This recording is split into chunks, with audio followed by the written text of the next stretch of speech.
y'all. Welcome, welcome, welcome. Yes, that was the stylings of the one and only Oxlade. Actually, no, that's Omale. I'm so sorry. I don't want to, misattribute musicians' music, right? So that is Omale from Nigeria, so. And why I love that music is this amazing use of whistles, which is not very common. And so I started hearing more of that and then bringing back the whistles as as an instrument. I just think it's beautiful. So we'll play that at the end for those who didn't catch it. But welcome as always. And we are live on Twitter, Twitter Space, also Twitter live stream and YouTube live stream. And so greetings to all of you and welcome again to AIM Art. And I'm going to start posting. You should have the link to the YouTube on my tweet, but I'm going to start posting that to our Jumbotron in a minute. Otherwise, just follow the channel, Ijeoma Nadim Opara on YouTube, and all the beautiful links show up. But listen, let's get into it. Let's just get into it because Dr. Guiton has already started by saying, yo, I've been prepping for today and I'm getting heated already. And so we're not gonna, slow that down. We're going to go ahead and just get started and jump into it. As always, I am your host, Dr. Ijeoma Nadim Opara, pronouns she, her, and all. And I am calling in from the original unceded lands of the Anishinaabe, the Ojibwe, Odawa, and Potawatomi. That's the Three Fires people here in the territory of Waweyetanang, otherwise known as Detroit, the 313. And at the same time, I recognize and honor my own Igbo, African, and African diaspora ancestors, my communities and descendants in this moment. So shout outs to all of us. I am a physician, scholar, scientist, artist, activist, coach, consultant, speaker, mama, wifey, honey, and dancer. Yes, should forget that. And my personal, professional, and business mission in life is to dismantle the delusional systems of white supremacy by eliminating anti-Black racism from medicine, healthcare, public health, and the sciences, while centering and celebrating Black brilliance, Black abundance, Black joy, locally and globally. So again, thank you for making the time to be here. I want to shout out some people I see. Brother Brian, Mentally Divine, thank you for being here. My amazing sister, Mary Denise, thank you for being here as well. Dr. Days in the house. I see you. Yigi Machiavelli up in the house, in the space. So I just want to shout you all out. Thank you for being here, making the time. Go on ahead as always and tag folks into this space. I always say tag your friends, your frenemies, your enemies, your exes, your lovers, okay? Tag your pets, plants, your mama, papa, cousins, and them. Bring them all in the space. So just to level set, because we always have new faces, this is AIM Arts, which stands for Anti-Racism in Medicine Action Roundtable. And we are a transdisciplinary community of unapologetically Black and pro-Black, liberatory, Pan-African, Afrocentric, Afro-optimists. That means that we celebrate and center Black magic, Black brilliance, Black excellence, truth, joy, strength, assets, abundance, possibilities, creativity, and future dreaming. And we are committed to developing the innovative knowledge, skills, and attitudes to inform the transformative actions that are needed to be taken towards eliminating anti-Black racism in medicine, healthcare, public health, and the sciences. We meet here on Twitter Space and on YouTube every Saturday at 1 p.m. Eastern Standard Time. And on weeks that we're unable to meet because yours truly is out and about doing the work, honey, because it's not just, what we do here on social media, which is critical and key and important, but it's also taking that work to the streets, baby. And sometimes that requires a Saturday, in which case we won't be on, but that is few and far between. Otherwise, we are right here. I always like to shout out our partnerships that make our work possible. So shouting out Brother Sinclair Skinner of ILoveBlackPeople.com and Howard University, Sirius FM, shouting out Q Search, which is the Canada, United States Coalition to End Race Correction in Healthcare, which I co-chair with my sister, Lana James. She's in here today. today because she gotta go be with her mama, family first, y'all. And so just we are holding space and loving, sending love and light for her and to her on today as she spends time with her mom. And I hope y'all take time to spend time with your mamas at some point this weekend. Okay. And she also reps Ready for Black Lives. Black Dog Village, shout out Dr. Kali Hussein, Dr. Vanessa Grubbs, Dr. Aisha Kuri. Shout out to National Residents Council, Dr. Bonnie Mason. Shout out to Dr. Stella Amar of Health Equity Now.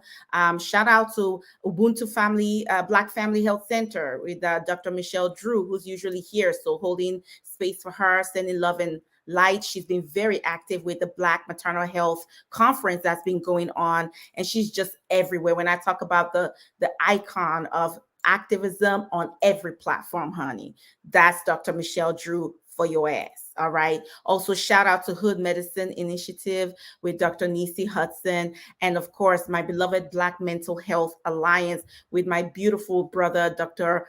Benayas, well, soon to be Dr. Benayas, medical student, amazing, outstanding leader, and also hosting our site, our temporary site at this time. I'll be posting all of that on the Jumbotron, and y'all in YouTube, I'll be putting that in the comments as well. But you can go to www.bmhanashville.com/aimart, and we're streaming there too because he got it like that.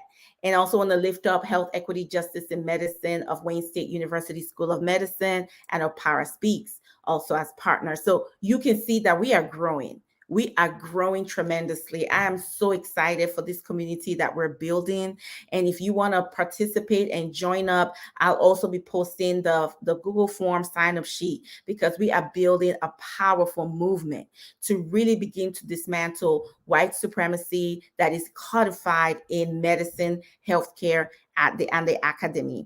And this is key because it informs and drives the ways that white supremacy operates in every other aspect of society. And you know this is real. We're talking criminal justice, we're talking housing, we're talking education, we're talking whatever, the economy and finance and the financial markets. We're talking international relations and trade, etc. It all, is it all lays inside the cauldron that cooks these dynamics upon the power structures of white supremacy that justifies those asymmetrical, unequal, unjust relationships and power dynamics, right? Justifies it because for some reason, if your body isn't white, then you deserve to be in subjugation and submission to white bodies because that is a natural designation. Listen, it's written even into your DNA. This is the heart and soul of what we'll be talking about today inside of scientific racism. All right. And so before we get into that topic, quick housekeeping, we build community here on the Jumbotron. So I just want to encourage you to keep paying attention to that as we have the conversations. Yours truly will be posting, and I'll do a better job of doing the same on YouTube as well. Again, calls to action, join the community. Be posting that link in a bit. You can also do it through our website. Go ahead as you hear the gems that will be dropped on today. Tweet it out and hashtag AMART. We want to definitely trend and make our presence known, on this here Bird app and on other platforms, whatever your platforms may be, and tag us, okay, as you do so. Again, invite your peoples into the space.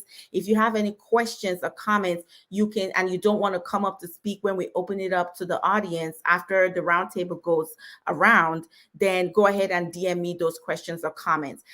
Especially resources. We are always about grounding the work that we do in resources as well, and make sure that we are credible in what we are discussing. Okay, and we bring the facts and the science, the true science, to the conversation. Okay, and any feedback you have. Sometimes we have tech issues. Y'all are familiar with that. Please let me know because I might not know sitting here. Okay. And of course, jump on YouTube if you need to. And finally, follow everybody in this space.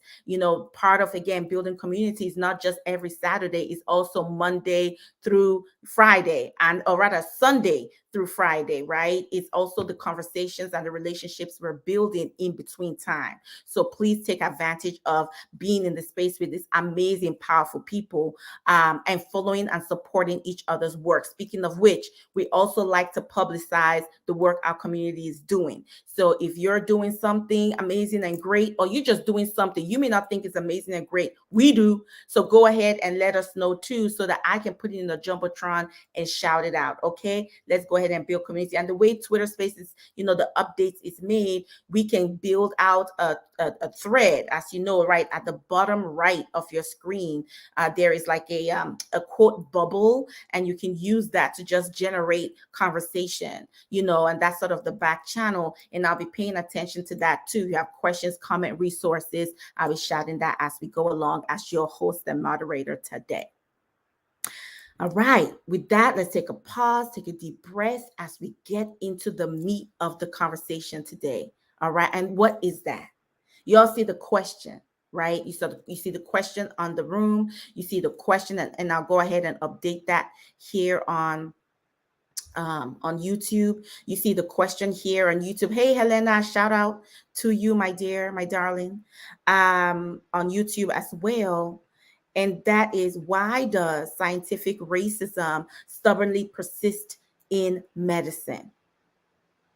Despite all the articles, the work that has been done, unfortunately, sadly to say, the evidence that we have had to scrape with our bare hands to prove our humanity, right? Why? Why does it persist in articles, in journals, in lectures, right?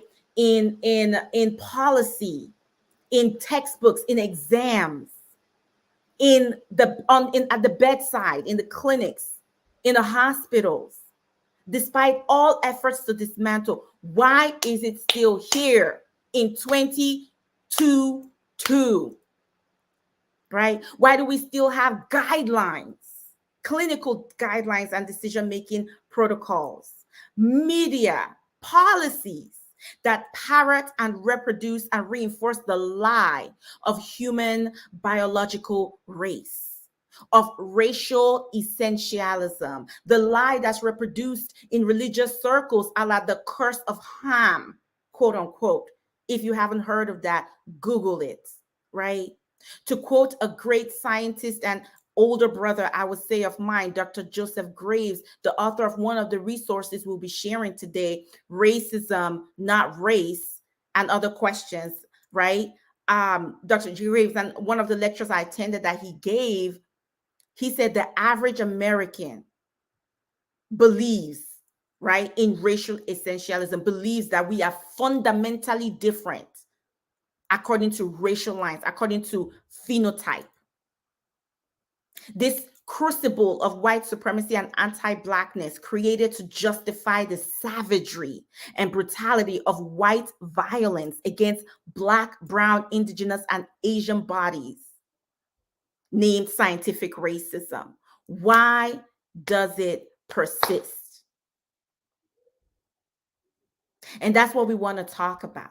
That's what we want to get into with our amazing co-hosts and guest speakers today. The amazing, phenomenal Dr. Andrea Deroop, as well as Dr. Pascale Guiton, coming at it from different aspects of science, clinical science and biomedical sciences, as well. And Dr. Deroop is also a PhD, so she also has the lens of basic sciences, which is Dr. Guiton's background, and we'll talk about that. Okay, but before that, let's level set. When we say scientific racism, what do we mean? I'm going to just sort of put it in layperson's terms. I don't want to, this again, we don't try to, we want to make sure that this work, right, this intellectual, but also physical and spiritual work we do in this space is accessible to all members of our community. This is not just only for the, folks that were born and live in academia. So I won't give you the academic definition, but essentially what scientific racism states is that phenotype equals genotype. In other words, phenotype, how we look physically, the color of your skin, means that your lungs are somehow different, that your kidneys are somehow different, that your gut is somehow different, that your heart is somehow different, that being Black means that there is such a thing as Black kidneys, as a Black liver, as Black lungs, and therefore warrants a different approach when taking care of you in a clinical setting. That somehow we have to have an equation that calculates maybe some function that we need to understand the physiology, the way your body is working. But if you walk in looking not white, oh, we need to add a number to correct that equation, to adjust that equation, because your lungs function less in an inferior way to the lungs that are housed in a white body, or your kidneys function in a different way than that is housed in a white body, or whatever that it might be.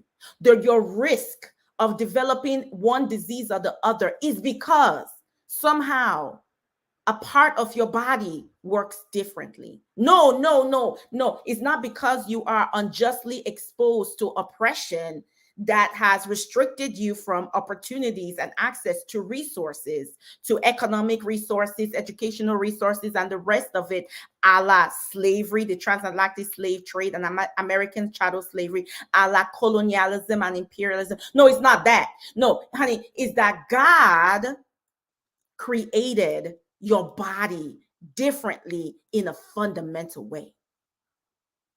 This is a lie that was sewn together from Europe, transported into the United States, well, the American colonies, later the divided states of America, so-called United States, but sewn together and concretized in antebellum America, from white American physicians and scientists, in order to justify and cement American chattel slavery, to make it such that, yes, any child birthed from the body of an enslaved African woman is automatically a slave.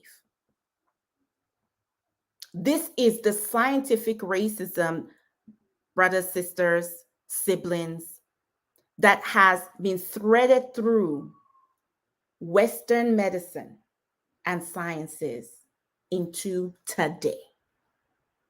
There are still scientists, doctors, clinicians of all kinds walking around believing truly that a race of people socially defined by white supremacy are inherently at risk for certain diseases, inherently sensitive to certain medicines or resistant to certain medicines, inherently different. There has been no proof or evidence to this, but it has been codified in our psyche and in the ways in which we operate, period, that it's just like law. Like it's a presumption and assumption. You just establish that and start from there. It's not queried. It just is, as evidenced by the lecture I attended yesterday that drove me off the wall in my own institution. And I posted about this for those who are following on Twitter, right? Where a disease state called gout, some of you are familiar, we were being taught about it and the latest updates around it.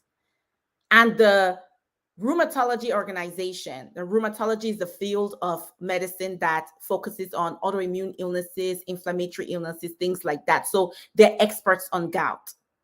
Released guidelines, a number of guidelines. The guidelines contained a lot of different things, but one of them was this thought that one of the medications we commonly use for gout, called allopurinol, there are folks in the world that are somehow hypersensitive to it, that can develop reaction to it. And I knew it. I just knew what the next slide would say. I knew it in my body. I have attended these conferences and these talks, too many of them to count.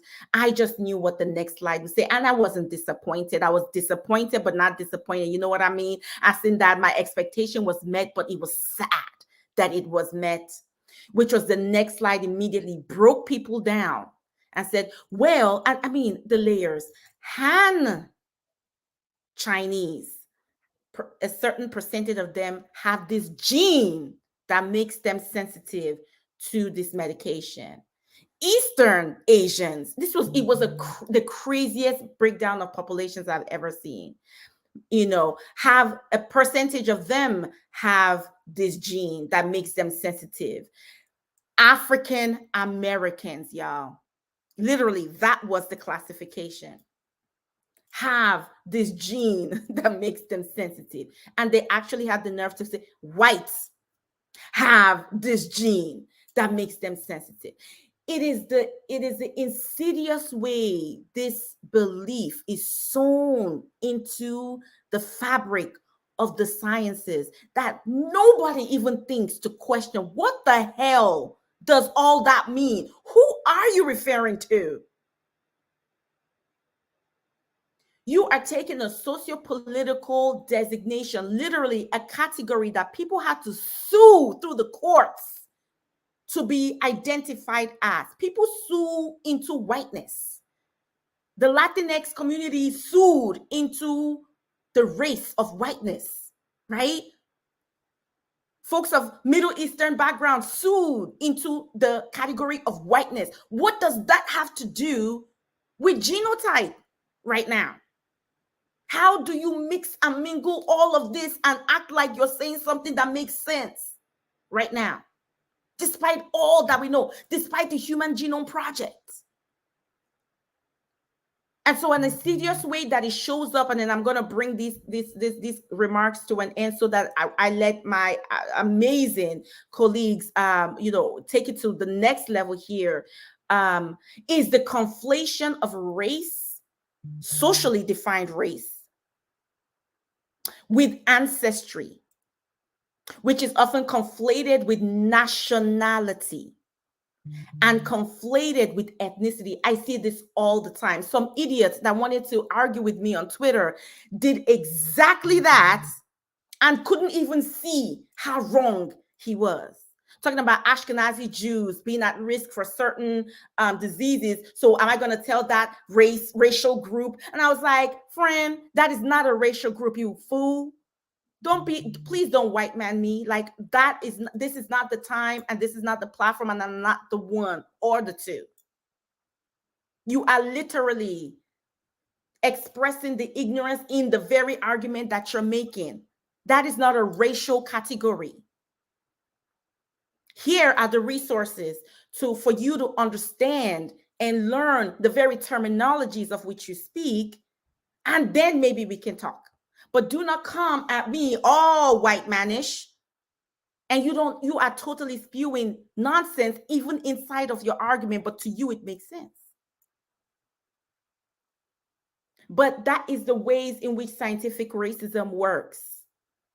It has destroyed these definitions, conflated all of them, modeled them all up together. And we're going to talk about, but why? Because that is key to why it continues to persist. And so with that allows me to, with no further ado, bring in my amazing colleagues, and we're just going to do a check-in, all right, first. And I want to, really talk, starting with Dr. Pascale Guiton, my fiery sister, who does amazing work. She's a professor. She just got on a new job, so I'm waiting for her to tell us about where she's working at and what she's teaching these days. And sis, if you can just update us with your resume, just a short form of your bio and just what makes you amazing and the goddess that you are and the firebrand that I always love to interact with and engage with and learn from. And so Dr. Pascale Guiton, the mic is yours. Thank you, Apara. Can you hear me? Yes. Is there an echo? Oh. There's no echo, but go ahead and unmute your phone too. Unmute Twitter as well. Okay, got it. All right. Hi, everybody. Thank you. I feel so honored to be a speaker for AMARC today. So, like Dr. Para said, I'm Pascale Guiton. I'm an assistant professor at Santa Clara University. As of May this year, I was at CSU East Bay. And yes, I did leave because of institutional nonsense. We may not get into that. It's no longer relevant. But I am a parasitologist, a molecular parasitologist by training. So I basically study Toxoplasma gondii and looking at its interaction with the gastrointestinal tract and in the brain. And I also teach. So I'm a scientist educator, and the educator part of my science of what I do really, really matters to me. So I usually teach courses in immunology, microbiology, parasitology. I also have a course in women in STEM and things like that. So this quarter I'm not teaching, which is good because I get to set up the lab. But I'll be teaching immunology in the winter quarter. In addition to that, I co-founded this organization called the Alliance for the Black Community in Higher Ed in 2020.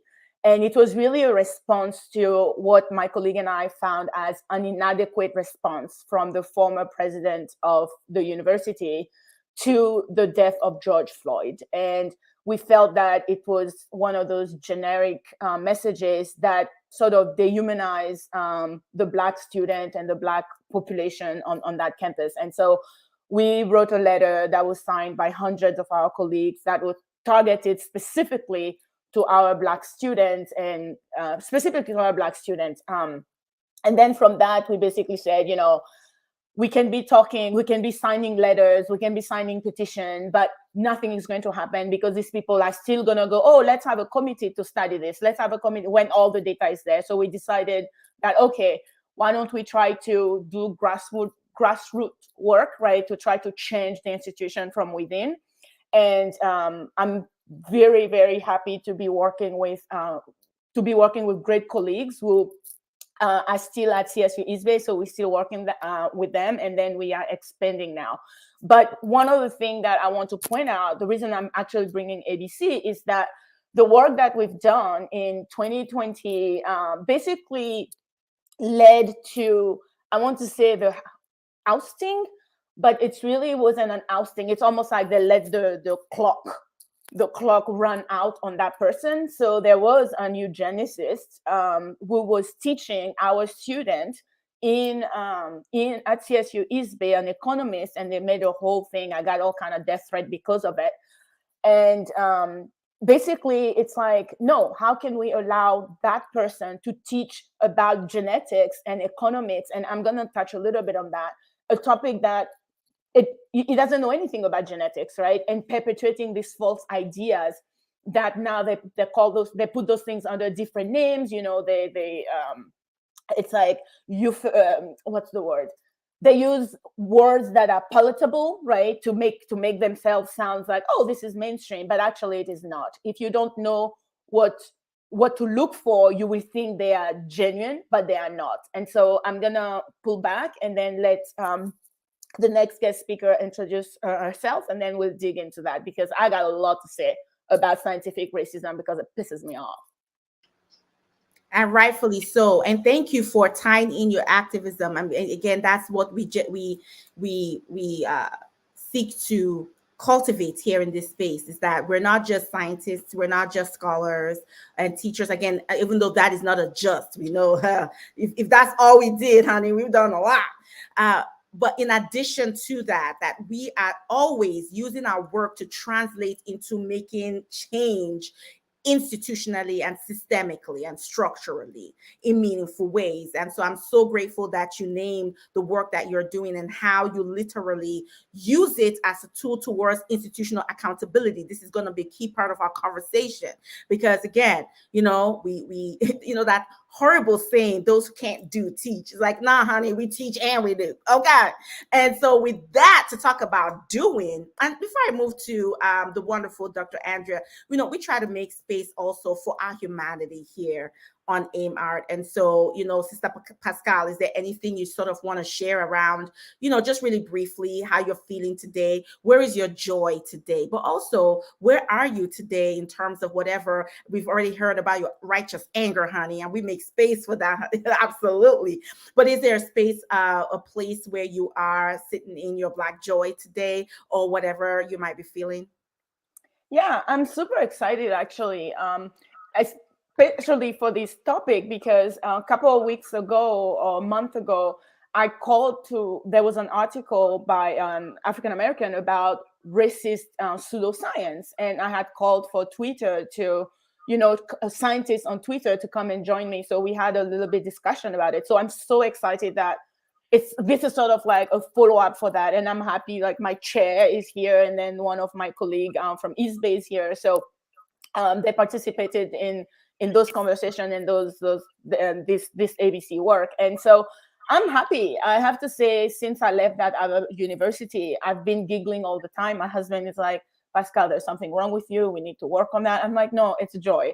So I'm happy. Again, I feel very humble to be able to talk about these things, because I'm not an expert in genomics, genetics, but I know what it is, what it means, and trying to break it down for folks who don't necessarily know it is very humbling, and I'm excited about it. So I'm happy. And then after that, I have a party, so it'll be a fun day. Oh, I love it. I'm all about the party. So definitely send videos and pics so that I can live vicariously. Okay, honey. And they better have jollof rice there somewhere as well. So with that, Dr. Andrea, talking about teaching and doing, has really been, together with her partner, Dr. and one of my big brothers, uncles, Dr. Joseph Graves, being out here on these academic streets trying to sweep it clean when it comes to scientific racism and race-based medicine and race science.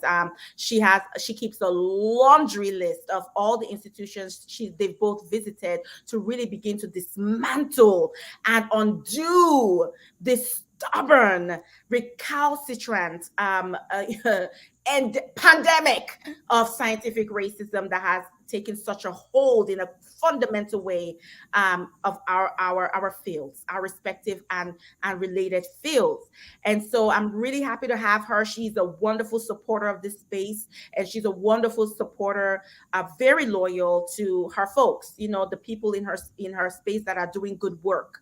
It was through her that I met Dr. Shirlene Obobi, who's now a wonderful friend, and of course, Big Brother Joseph Graves, and many others.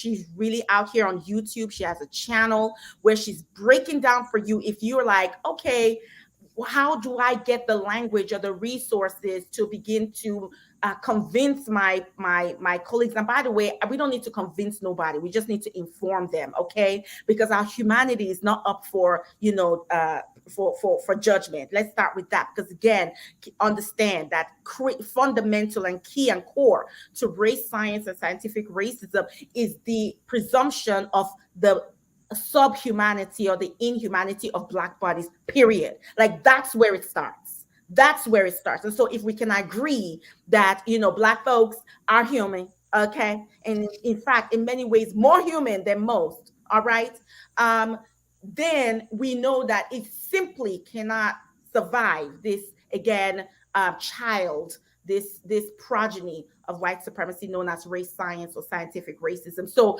Dr. Andrea, go ahead and let the people know the amazing work that you do, and also let's hold space for what you're feeling in this moment.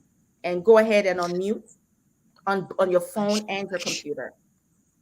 I should be unmuted here. I have to unmute on both. Won't it echo?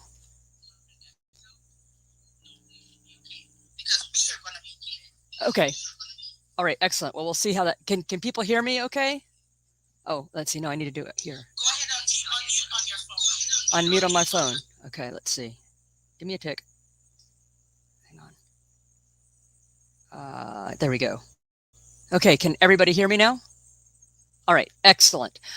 So first of all, I'd like to begin with my positionality. My pronouns are she, her.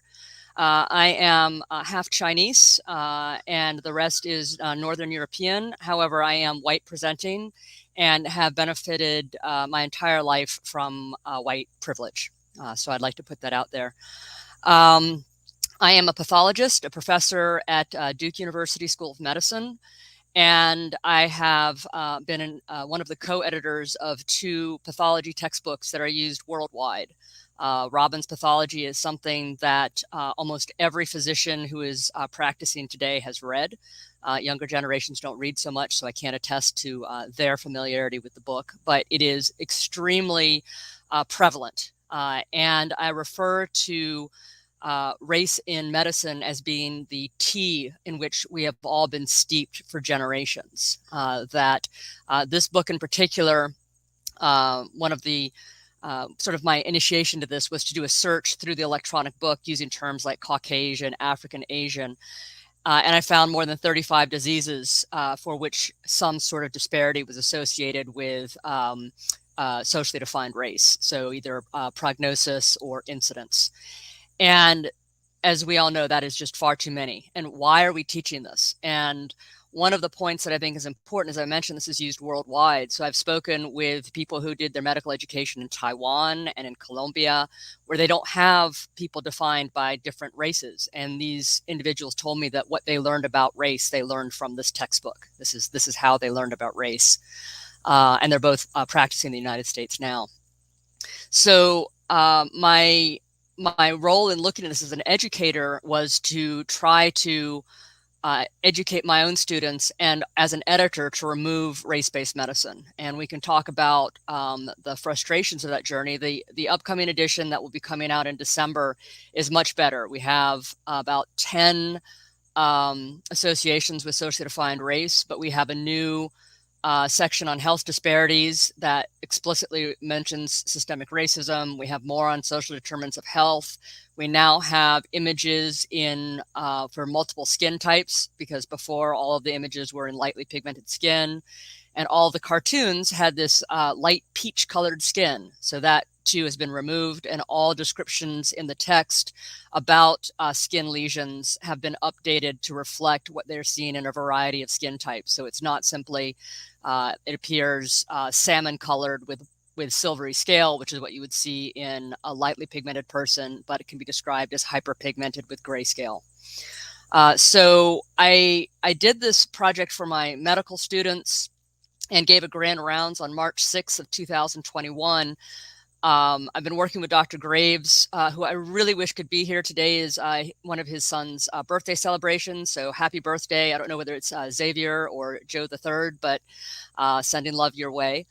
But Dr. Graves has been an indefatigable companion on this journey. We have now given variations of this talk to over 35 institutions as a grand rounds talk. We did Memorial Sloan Kettering Department of Medicine yesterday.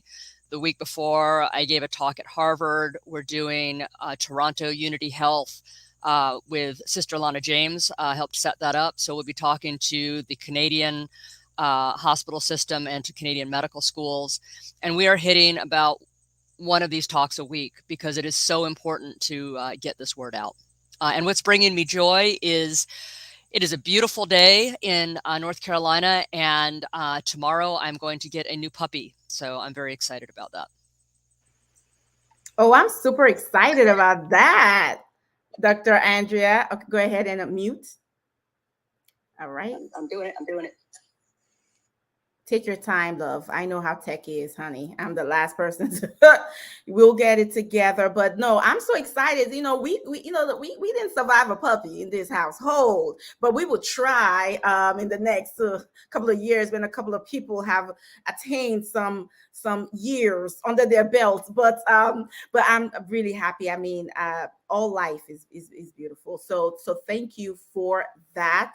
And with no further ado, because you already got us started, Dr. Andrea, so I would just have you continue. And you've talked about, again, and especially in your work with medical education. I mean, you are one of the editors of one of the foundational books in medical training, period. We all have to read Robbins' Pathology. So for those of you that are not in the medical field, your doctor at some point had to read Robbins to understand pathology, to understand when the human body is not doing what it's supposed to do, what does it mean, right? And so when you have a book, I want you to just kind of help us, understand how significant that is. When you have a book, right, that doesn't contain diverse skin tones and bodies and cultures and ways of living and life, right? When you have a book that sort of assumes again, fundamental difference, inherent difference in physiology and therefore pathology, right? What does that mean in terms of how we as clinicians then take care of people or not take care of people in the ways that we need to? Talk about how that shows up and the detrimental impact it has on physicians and other clinicians. Because again, y'all, is not just doctors take care of people, nurses take care of people, clinical social workers, physical therapists, pharmacists. So we are talking about the whole entire ecosystem of healthcare here. And what does it mean when the books that we're reading that training us doesn't is couched in white supremacy and whiteness? All right, hang on. I'm trying to. Okay, mic on. Mic on. Okay. So I think it's absolutely just horrific the way that we teach medical students about race, and it's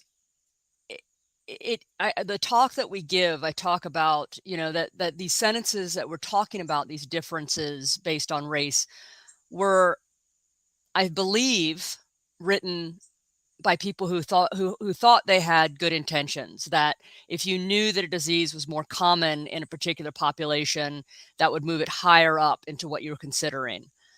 That was what my initial belief was. I always begin my talk by saying, these sentences were written with the best of intentions.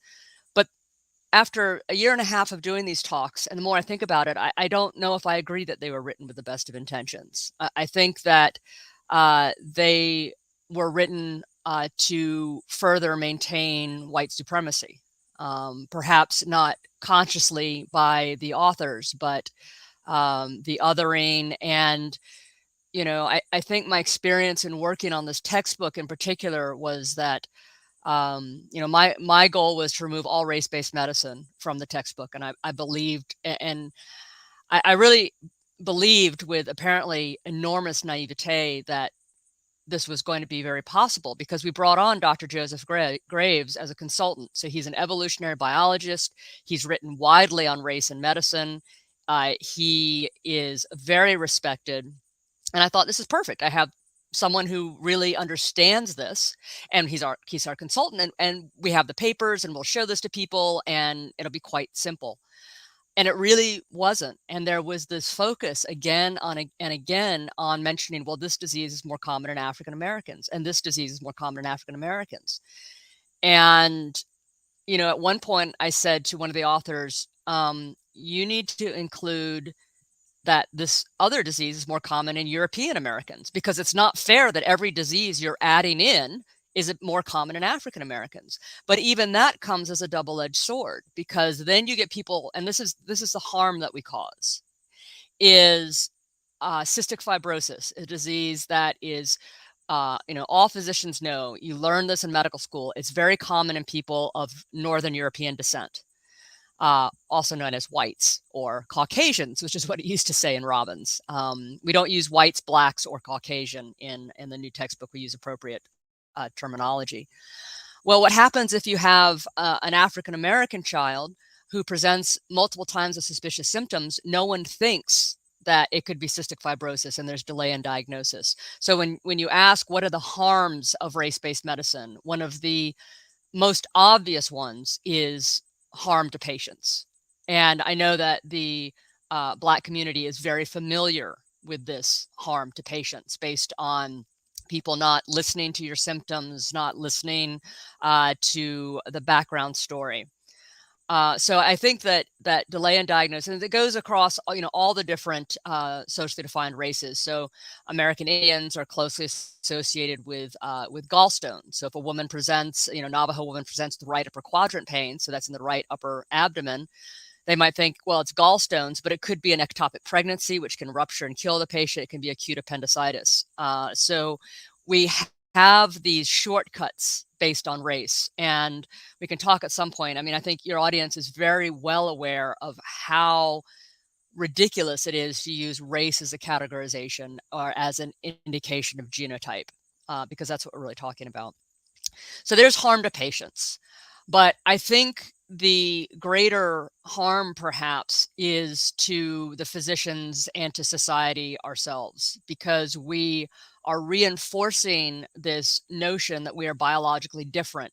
And if you believe that African Americans are biologically different from European Americans, then it's no longer incumbent on European Americans to address systemic racism, because you can say, well, they just happen to be more prone to disease. They just happen to be more prone to this. They've got bad genes or risky behaviors.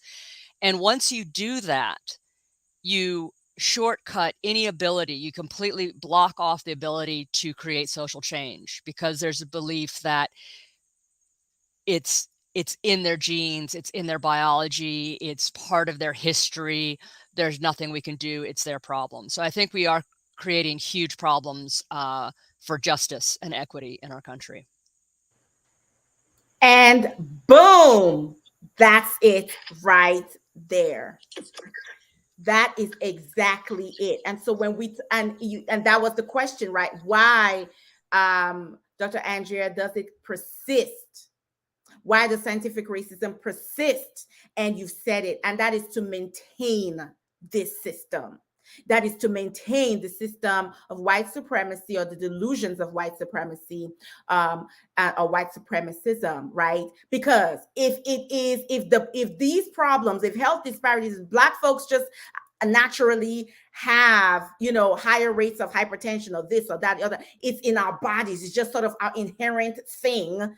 There is no need to change the structures and systems of injustice that actually produces those diseases disparately in our communities. There's no need to change.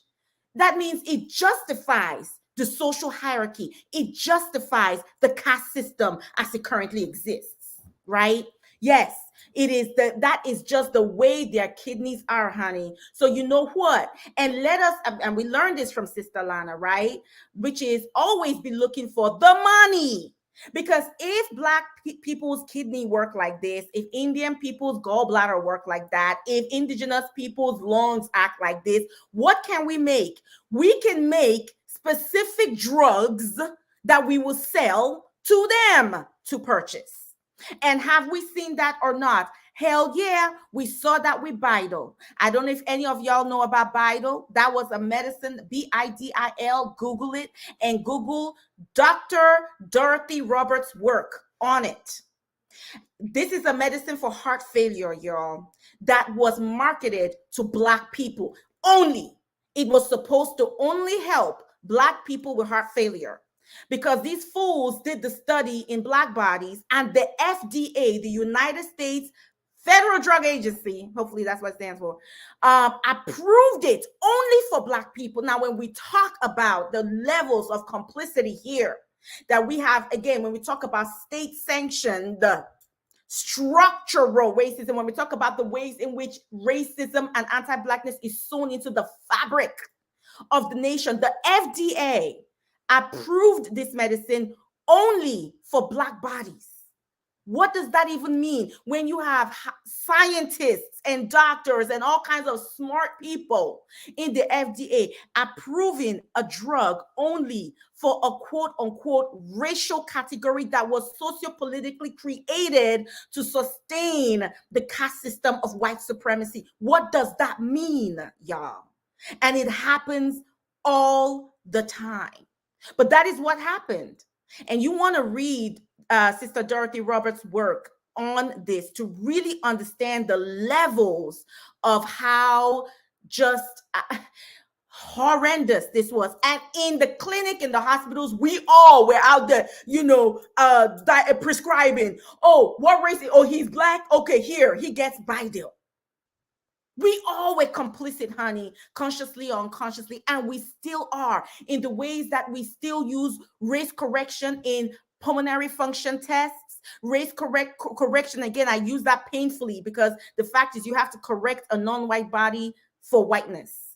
That's really what that means, right? To calculate renal function or kidney function, you have to use race, as Dr. Andrea said, as a risk category in clinical protocols to make decisions. This is medicine, y'all, that we practice. It has no science to it. Let me just tell you. It's called, that's why I call it an oxymoron when we talk about scientific racism, because there ain't no science. There's nothing. When you look at the studies, and you could go to Dr. Andrea's YouTube channel, and Dr. Andrea, if you can just DM me the link, it's just be easier than for me searching. So I can post it up, in these multiple places as I multitask as I do. I'm getting a little better, y'all. But she will break down for you how these studies are toilets. They are garbage. When you see they base this off of 3 people that they look at, and they generalize to all the tremendous diversity that is Blackness. When you see me and you see Sister Pascale, our setup, phenotypically, we may look gorgeously similar, but our whole genetic setup, look, myself and Dr. Andrea are probably more genetically similar than myself and Dr. Guiton. Did y'all know that? We learned that from the Human Genome Project and much more. The site with the greatest amount of genetic diversity in the world on Earth is the continent of Africa. The way I will respond to a medication is going to be different from my cousin who is Yoruba in the same country of Nigeria on the west side, y'all. But they will classify all of us not just as Africa. Well, we'll say Nigerian. Then, and again, Nigeria itself invented, right? AKA Berlin Conference, slashing and pillaging the continent of Africa. Another story, but very related, right? And they will say that, oh no, you're Nigerian, you're West African, you're Black, y'all the same. We're not. That is the greatest amount of genetic diversity. Phenotype is not genotype. But this inculcation has been so indoctrinated into the entirety of the system. And as Dr. Andrea said, the harm of it. And on my last comment before I bring in Dr. Pascale, because we're going to revisit this question of harm. And when we talk about accountability and what do we do? Okay, hint, hint, medical reparations. Can we talk about it? All right, but back to what I was talking about earlier, the gaslighting. And so in YouTube, my wonderful sister, Lifting as We Climb, Consulting Wellness Services, honey. She's been amazing, very interactive, highly supportive sister. And sis, I owe you an email. I will the number of people I owe emails, there is no number. And let me just, resolve that mystery for you. Countless number of people that I owe email to, but sis, I owe you an email and I will respond to you, I promise. But she talks about gaslighting in the YouTube comments.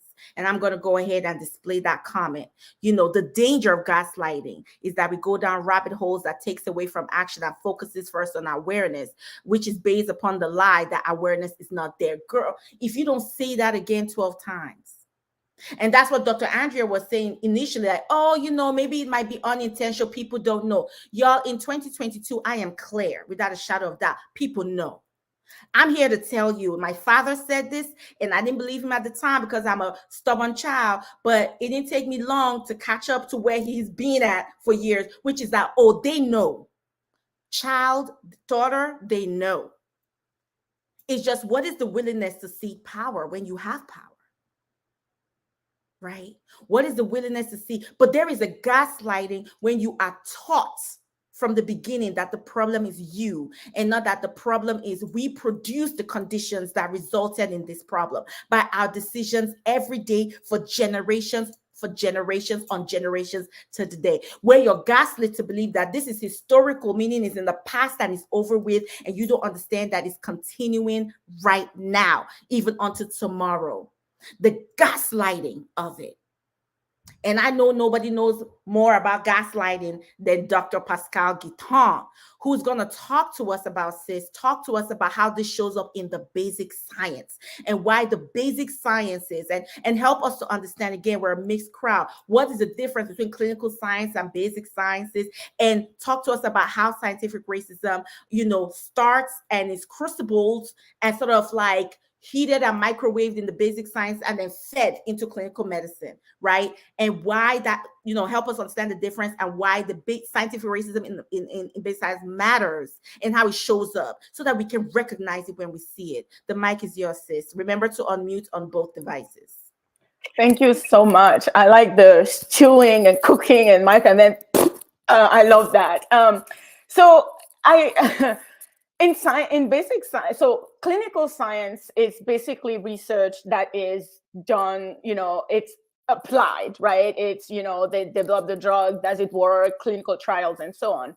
And basic science is trying to understand the fundamental questions. So for instance, what is DNA made of? How does a gene get expressed and things like that. So it's really, really, it's important science. So don't get fooled by the word basic, and nothing basic about it, but it's basically like fundamentally understanding life, who we are, and the world around us, right? And so how does this thing shows up in scientific in basic science is, the most obvious part. Clearly, we've been talking about genetic difference. So it's in genetics, right? It's in genetic research. But I'm going to take a step back and talk about some things. So there seems to be a conundrum for us scientists that, we know race is not biological. There's study since the 1950s. We know that race is not biological. It is a social construct. And but then the issue is we cannot ignore race, that social construct, when we are in scientific research. Why? It's simple. Because we have to and we should take into account the social inequities that exist, right, as we are answering questions. So for instance, if I am in the lab and I want to pipette 10 microliter of something, it's 10 microliter, it's 10 milliliters, it's specific, it's that. But if I want to say, because I am a Black person, I pipette this 10 microliter differently than somebody else, then all of a sudden there's a problem, because there's no scientific basis to say that a Black person will pipette a certain way versus a white person, right? So this is just basic, but that's that. So there's really no conundrum, right? And in basic science, scientists tend to behave as if they are above the fray, right? Science is objective, science is neutral, science is apolitical, science is, science is neutral. Yes, but the scientist who is doing the research is not neutral. The scientist who is asking the question, who is designing the study, is not neutral, right? It comes in with bias. So as much as scientists go through long lengths, right, to try to reduce the biases, their own biases in research, they still exist. And we saw it with COVID-19. We see it with the NIH funding, right? So for instance, there's studies after studies, report after report that suggest that Black scientists, for instance, are underfunded. And it's not necessarily because of overt racism or discrimination or whatever, but it's because most of them study things like fertility, right? Adolescent care and all these other stuff. So it's not priority, right? Because when they study those things, they study it, let's say, in a particular population, right? In Black Americans, in Black people or things like that. So that's not necessarily a priority, because the majority of people that make those decisions don't particularly care about these issues because they are not directly impacted, right? And so to get back to why this scientific racism and all that persist in basic science and in education, I think it's because we don't teach it. I honestly, genuinely think that the social origins of race, right, of racial category, became so obscured, right, because of the scientific effort to explain those phenotypic differences and those biological differences, right? And so if there's a study that was done looking at undergraduate students who were they're interested in like medicine, dentistry, and things like that. So healthcare, pre-healthcare professional, undergraduate student. And it turns out that the majority of them, a large number of them, actually believe in those false beliefs, right? That race, Black people behave a certain way than Black people, than white people, that the white people are more intelligent than Black people. And what is interesting is that as they go through the educational system, right, fewer and fewer of those undergrads, right, still believe those things, but you still have a large number that do. So as educators, as scientist educators, we have to acknowledge that we are not doing enough to talk about the race-based science, which is not science, okay? So the problem with scientific racism is that they use the legitimate tools of the scientific enterprise, right? They use the finding from revolutionary finding in medicine to push an agenda that is essentially eugenics, right? That is to better the human race, which essentially bettering it means selecting for for traits that will lead to white, and that's it, right? Because the idea is that white people or whiteness is more evolved and better. So a lot of this scientific racism, at the end of the day, now they use terms like population genetics, or they use terms like what the other one? They wouldn't say race. They wouldn't say racially diverse. They go genetically diverse, or they're using all these scientific terms that we will normally use, but they're using it for a different purpose. Okay. So for instance, if people don't understand Mendelian genetics, they will misappropriate that.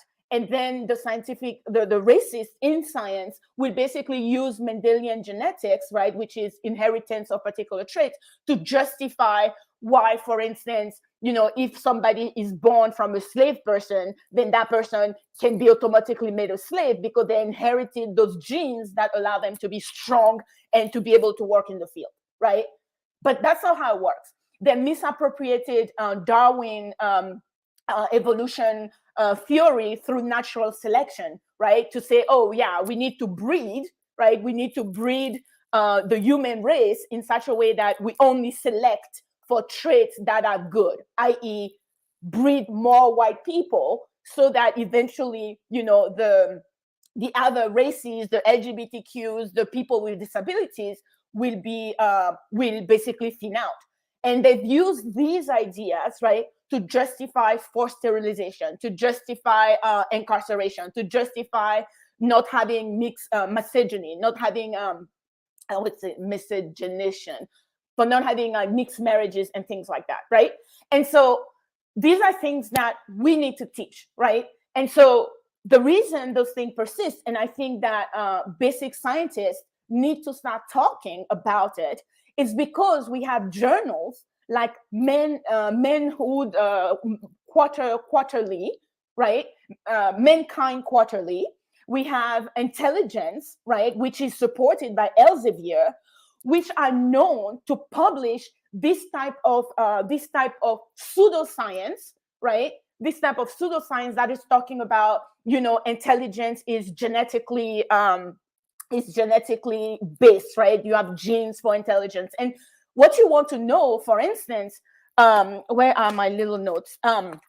For instance, Mankind Quarterly was actually created in 1961 by a Nazi. His name was Otmar von Verschen, and by Roger Pearson, who was a British. And the reason is they were basically doing race-based science, and they couldn't publish it in good science. So basically in journal that scientists actually peer review and say, okay, this is bullcrap. So they're like, yeah, if we cannot publish there, we are going to publish in our own journal, and we're going to call it Men Quarterly, right? And that journal is still used today. We had that professor at ISBE, who we basically pushed out, right? He published in Mankind Quarterly bullshit about people in Africa are poor. So they're poor because it's biological determined, right? So none of the social effort that you are going to do is going to make any difference. So essentially, forget them, right? And this is somebody who was teaching these ideas to our students, okay? The other one, intelligence, right? Intelligence, which is published by Elsevier, is again had like eugenics supporters on the editorial board up until 2 years ago. So you have Richard Lynn, who I think he published the bell curve or whatever, is like this star over there, and then like some guy named Gerhard Heisenberg. So these journals, right? You read the article, and one of those articles was the basis for the white supremacists who went on and shot the people in Buffalo in the supermarket. Because he sees the data, they have all these fancy graphs, right? They have statistics that looks good, and it's published in a scientific journal. So why not believe it, right? Why not believe it? And then it goes on, and they use that to perpetuate the idea of the what is the stupid thing that they have? So white supremacy, but also the great replacement or whatnot, right? And me, we are a science educator. We are in part responsible for this because we shy away from teaching the truth about the history of science. We shy away from calling a spade, right? If you're going to use to teach genetics, you have to teach eugenics. You have to teach how eugenics wasn't a fringe science back in the day. It was mainstream, okay? And the only reason eugenics got pushed away was because of the Holocaust, because the Holocaust was essentially the product, right? It's what would happen if eugenics got its way, right? It's what has happened. So then everybody was like, oh my God, the horror. But does that mean that eugenicists went away? No, they didn't. They are still here. They are still among us. And we have to prepare our students. We have to teach them to critically think so that they can discern those two. And so, I mean, I have a lot more to say clearly, but I'm gonna stop there. Yeah. And go from there.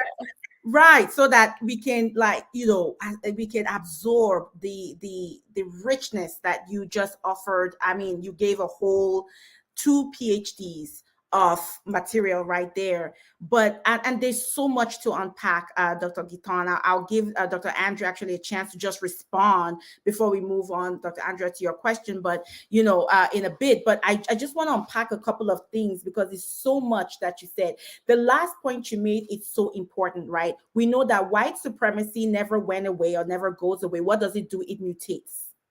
And so us always being at the forefront of keeping our ears open, what I've learned in my justice work is to always be asking, what is the function of a thing? Because white supremacy hides, in plain sight, right? It is the insidiousness of it. That's why you have folks like, well, they never mentioned race. Nobody has to mention race. But if the function is racially disparate, if the outcome, I have a brother Dr. Ray Givens that said, racism is in the outcomes, racism is in the result. So you can have all the good intentions, I never meant to. Again, that's why we talk about impact over intent. Like, great for your intent, but if the impact is racially disparate, if the impact is racist, then honey, what just happened right now is racism. Y'all did the racism. And so really keeping in mind, what is the function of a thing? So you can use fancy terms like population genetics, like you said, you reminded me that we have actually curated a whole host of resources. It's somewhere in my timeline. I would do my best to go back up in there and resurrect them for y'all over time. But y'all are also welcome to just go to my account and go through and find them. But I'll try to be posting a couple out. I'll definitely post those 4 resources I mentioned about medicalizing Blackness, racism, not race, superior, and medical appetite, as 4 books that you can read. And excuse me, y'all, I am a geriatric millennial, so I still read books. I don't know about these podcasts in there, but if you do know of podcasts, please post them for all of us so that we can all enjoy those resources. But going back to what I was saying earlier, we have to always be asking ourselves and staying diligent to say, and vigilant to say, what is the function of this thing, of this policy, of this activity, of this action, of this law, of this statement, of whatever? What is the function? What is the outcome that is projected to result if we do this thing? And if it has racial repercussions, if it has, significance that will be inequitably or unequally distributed among races because we live in a racist society, if it is somehow ignoring that reality, which therefore basically, almost guarantees that it will have a racially disparate outcome, if those things are what is going to be the impact or the result or the consequence, then that thing is definitely racist. And so you have this population genetics. Well, yeah, you can pick and select different traits. It's given eugenics. It's given scientific racism. It's given anti-Blackness and white supremacy. It's given all of those. Therefore, that is what it is. Period. Right? And so how do we continue to stay awake to, vigilant around new words and terms thrown around, and learning to ask ourselves, what is the function of this? Well, we didn't mean to and really scientifically object. Yeah, that's nice. But what is the function? What happens when it leaves your mouth and lands on the ears of the people? This is me trying to teach colleagues that say terms like hard to reach populations. I'm like, Negro, that is not a hard to reach population. That is a refuse to go and provide quality services population. When we use language that, again, going back to the gaslighting that Sister Kamani was referencing, right? That blames the individual for structural bullshit that is created to maintain a caste system that hoards power and resources among those who are in white bodies, period. Because that has always been the design of these divided states of America, right? And so it is important. We need to start cultivating the skill set around asking, what is the function of this? What does this function as? What is the consequence and the outcome of this? It may feel like a good idea, but we live and operate in an unjust, inequitable society that is racist. And so if we do this so-called good idea, how is it going to fall? Is it going to be inequitably distributed among the population? Okay, then it is unjust. And we need to adapt and figure out and modify and do what we need to do to account for the injustice that is the status quo of this nation while we're working to dismantle that very injustice. And so that lives in the languaging and always being vigilant and asking those questions. What is the function? So I appreciate you saying that. Thank you also for lifting up as educators, but I want to also lift up as a reformed and an educator in recovery, right? That you only teach, well, not only, but some of it is teaching what you know. And many of our educators don't know. Hence, the people that show up in my DMs and in my other messaging, spouting all kinds of ignorance because that is what they know, because that is what they were taught. And that is what the person who taught them. And that's what the person who taught them. And the list goes on back and back. So we have folks who don't know and think they know, and that's problematic. And then we have folks that know, but insist, like your colleague, that good job getting them ousted and removed, because that's what you do to a cancer. You just excise it. We don't have time for chemo right now. This is surgical. It's got to go. And so being able to excise, those elements that know but insist that their way is right because they're intentionally and consciously racist, right? And so you have those people, and so therefore they don't teach the truth because they call the truth the lie and teach the lie as truth. We have that. But we also have the educators that don't know. And so we also have part of this conversation is educating the educator. And shout out to, let's see, there is a young lady in the chat that came on, and shout out to her because she's a pharmacy educator and was able to, introduce herself, Miss I'm sorry, my love, I can't see you, but you know your name. And Miss Mary. And hashtag mask up, hashtag yes. And she's a pharmacy educator, right? And so she's able to say, I'm an educator, I'm here to learn. Because exactly, we have educators that are not educated, period. I stay having people calling me or texting me with questions. They're educators, medical, they are training your doctors, they're training your nurses, your pharmacists, they're training your clinical social workers, your physical therapists, occupational therapists, speech therapists. They're training all your people who are being taught right now that, yeah, Black people naturally speak with an S instead of a T and some shit in like speech therapy school or something. This is not just in medicine. All right. Okay. And pharmacists like Miss Mary's students who are learning, well, Black people respond to blood pressure medication like this. Don't give them an ACE inhibitor, give them an a beta blocker, or again, some shit based on nothing, y'all. When you read these studies, they are so anemic, they will not be accepted for any other topic. But if you put race in there, it will be accepted. And y'all only looked at 3 Black people. And one of the Black people was Jamaican. The other one is from Detroit. And then the other one is from Ghana. What are you talking about, yo?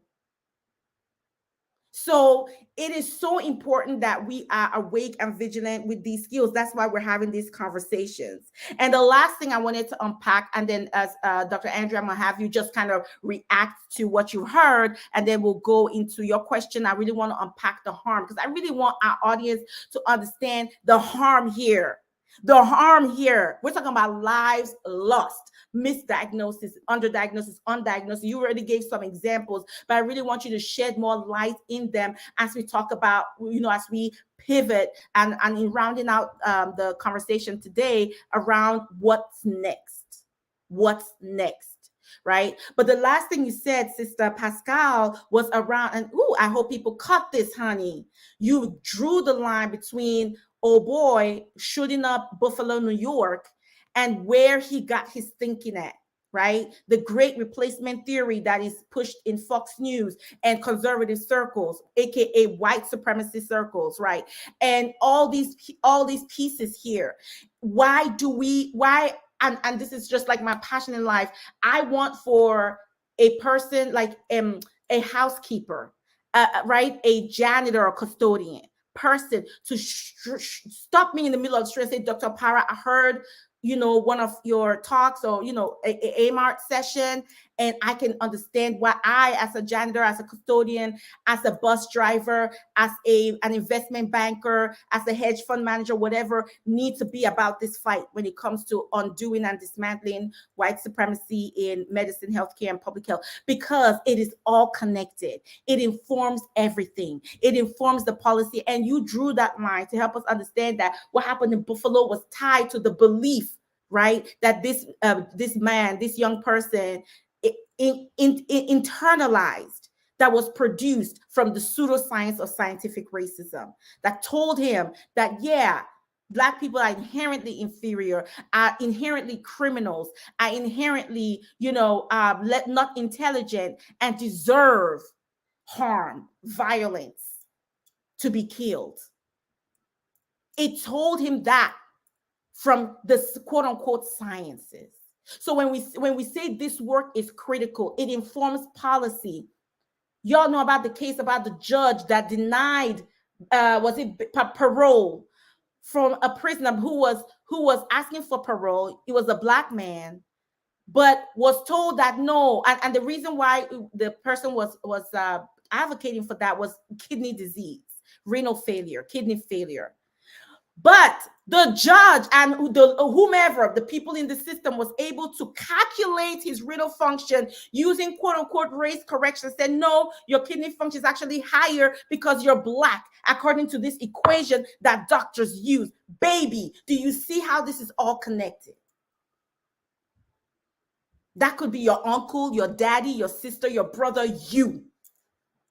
Because of what's happening in the sciences, in medicine, in healthcare. This is all our fight. That's why I'm so passionate, about this and understanding the connections to everything, to the media, to all aspects of society. And the last thing I was going to say is this. I know, sis, you said that Darwin's natural selection law or policy theory was misused. I would argue that it was used appropriately, because the full name of that man and father of scientific racism, because you have a few of them. You have Carl Linnaeus, you got Charles Darwin, you got Samuel Cartwright.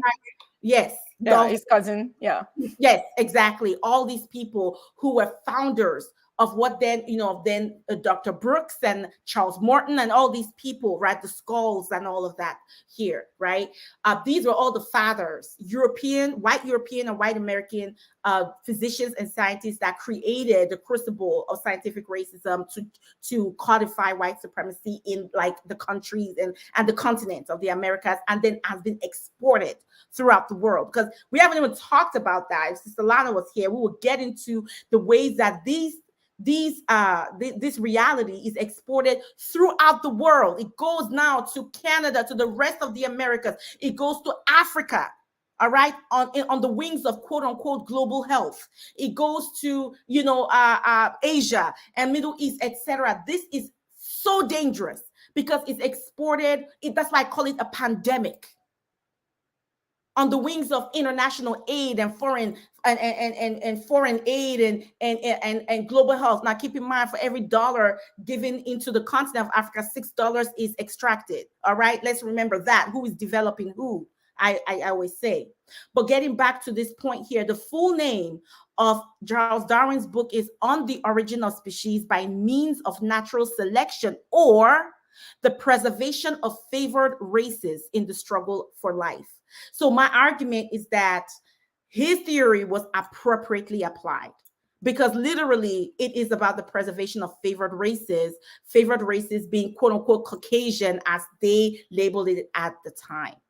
Yeah, no, I agree with you on that point, right? Because we all know Darwin was also a racist. But if you take so they used it, and it's the same thing, right? Like, when we discover, let's say, a particular theory, the scientific theory may be valid, right? The application of it is a whole different thing. And I think that those eugenicists, those racists, are basically, including Darwin itself, right? If we're talking about the racist part of it, they're using it to justify social things that should not be justified. But the theory itself helps to explain a lot of things, right? But there's so many misconceptions associated with the theory of evolution and through natural selection that people are cherry picking the part that suits their purposes. And I think that one of the things that the basic science needs to do, right? Like, when we put something out there, we need to really contextualize it, say, in this context, this is what we're saying. Please do not use my finding to go kill somebody. Does that make sense? So I think we really need to sort of like be able to distinguish where the scientific facts or where the scientific knowledge stops and where its applications begin, because its application can be useful or harmful. And I think depending, again, on the biases, right, depending on the politics of the person applying the science, then you can get different outcome. And I think that that's something that, for instance, we are seeing right now, right? With, I think, ancestry screening is a scam, because people are really into, I want to know my genetic, whatever I want to know, because we think it's going to tell us something about us. But it doesn't. It doesn't, because biologically, it's essentially meaningless. You can have a gene that is gene X that, get expressed, and you can get hypertension if you have gene X. But the gene X, it's not because you have it that it means that you're going to express the gene. But the condition within which you live may help promulgate the expression of this gene and then the consequences. So having a gene, a genetic variation, doesn't make you less than or more than. It just is, right? And the condition in which you live, so it's both nature and nurture. But what these racist scientists are doing is basically trying to dissociate the nature from the nurture and then come up with a lot of nonsense that people who do not understand how to critically think because they are not taught how to do it properly take it and think that they've become smart all of a sudden. And so I really think that, again, as scientist educator, we really have to be a bit more rigorous in incorporating social scientist perspective in our courses, right? And that's where, for instance, the point you just made, right? It's totally valid. We teach evolution through natural selection, but we never talk about how it has been used to disenfranchise, to kill, and to do all kind of harm to other people. And I'm gonna stop right there. But yeah, thank you for pointing it out. Oh See, no, that's what I do. no, that's money right there. Like, again, you dropped like so many bombs right there. Contextualizing with not social science, they have to go together. That's what as far as I'm concerned. If you are in natural sciences, if you are in biomedicine or biological sciences, you must take humanities. You must take social science classes. In my opinion, and vice versa. These two need each other.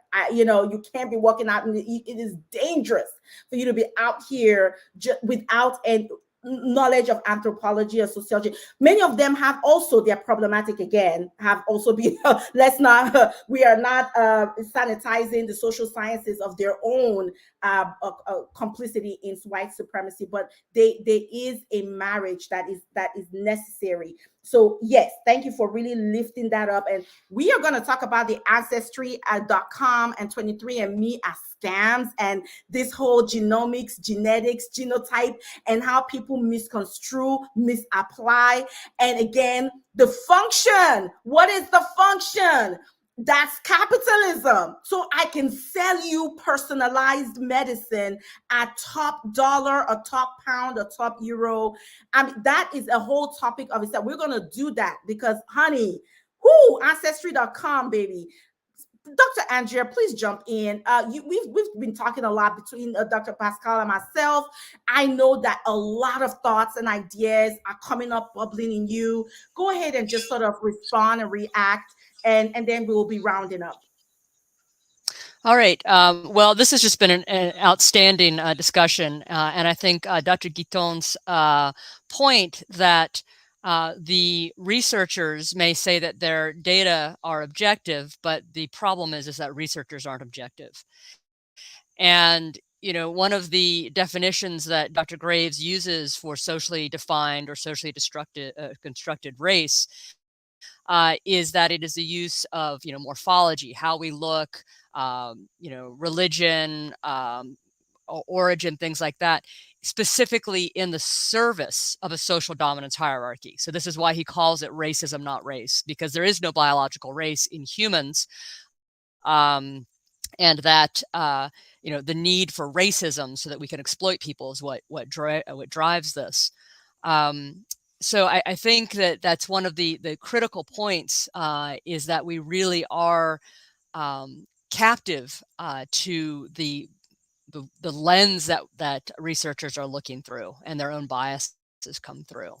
But when I think about more like medical and clinical research, and we talk about the biases of the researcher, when we say that race, socially constructed race is in the service of a social dominance hierarchy, and the question of this talk is, why is race-based medicine, why is racism so prevalent in medicine? Who is at the top of a social dominance hierarchy over history, right? Physicians. So white male physicians, because for most of history physicians have been white, are very invested in maintaining the social dominance hierarchy. There's this very reactionary sort of belief, and it's really been stunning to me as I've been working with physicians, with physician scientists at elite institutions, how they refuse to let go of race-based medicine. It absolutely stuns me, the arguments that they come up with.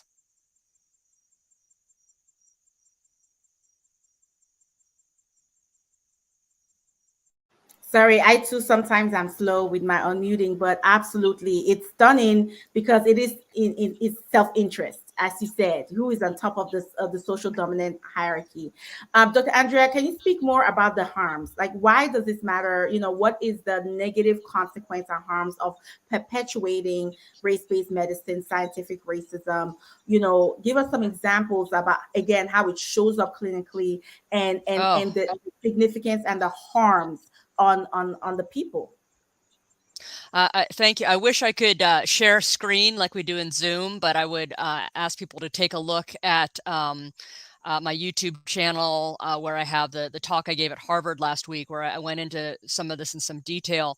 But if you look at cancer mortality, uh, and you look by socially defined race, because that's how tumor registries work, African Americans have a higher death rate than almost every other socially defined race for almost every cancer.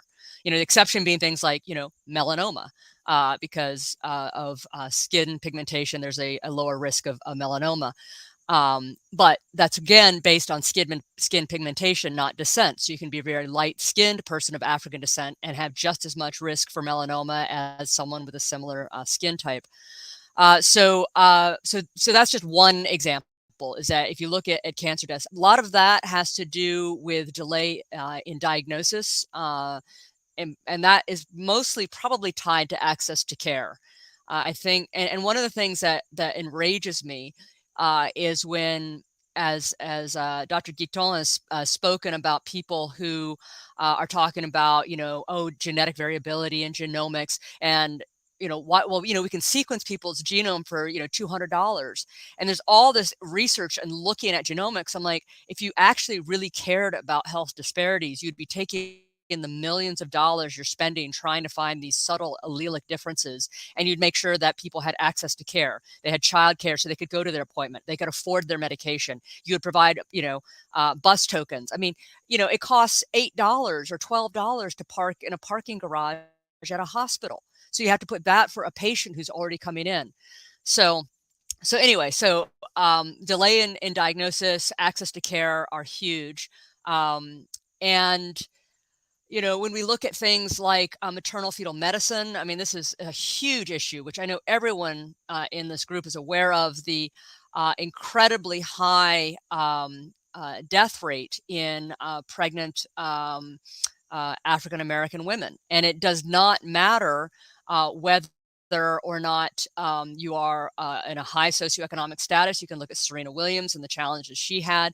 And part of this actually, so you asked about the race-based medicine issue. So a clear example of this, and there was actually an NPR article that was very poignant. It was from 2017. So there's a particular blood disease that pretty much anyone can get, in which your blood clots too easily.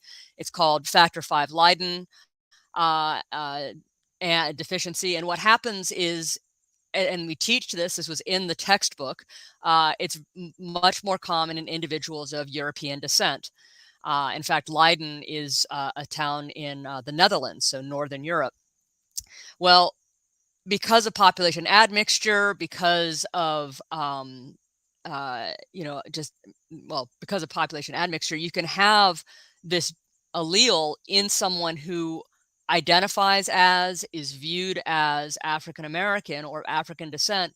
And this contributes to delay in diagnosis. And in this article in NPR, this woman who was a PhD researcher, so very educated person. So this was not, I guess my point is, it's not just affecting it's not lower socioeconomic status. It is affecting all African Americans.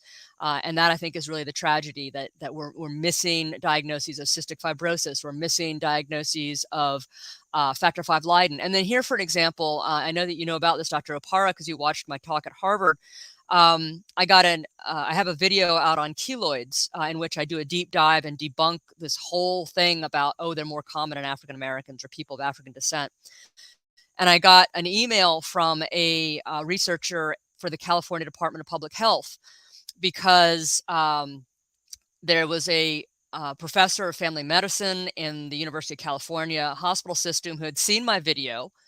And in the California Department of Public Health recommendations about monkeypox vaccination. So monkeypox is an extremely painful disease. We're trying to vaccinate as many people as possible. And in order to do that, instead of giving the traditional vaccination, which is in the subcutaneous tissue, they're trying to do a vaccination in the skin. And in the California Department of Public Health recommendations, it said you should not give this in the skin to people who have a history of keloids, or if they are of African, Hispanic, and maybe Asian descent, because their risk of keloids may be as high as 16%. Now, that was not what the CDC had said. Someone in the California Department of Public Health put that in. So when that went out to all of the physicians in California, someone had seen my video. She sent it to her hospital. They removed the race-based medicine. So it just said, if you have a personal history of keloids or family history, then you should get the subcutaneous injection.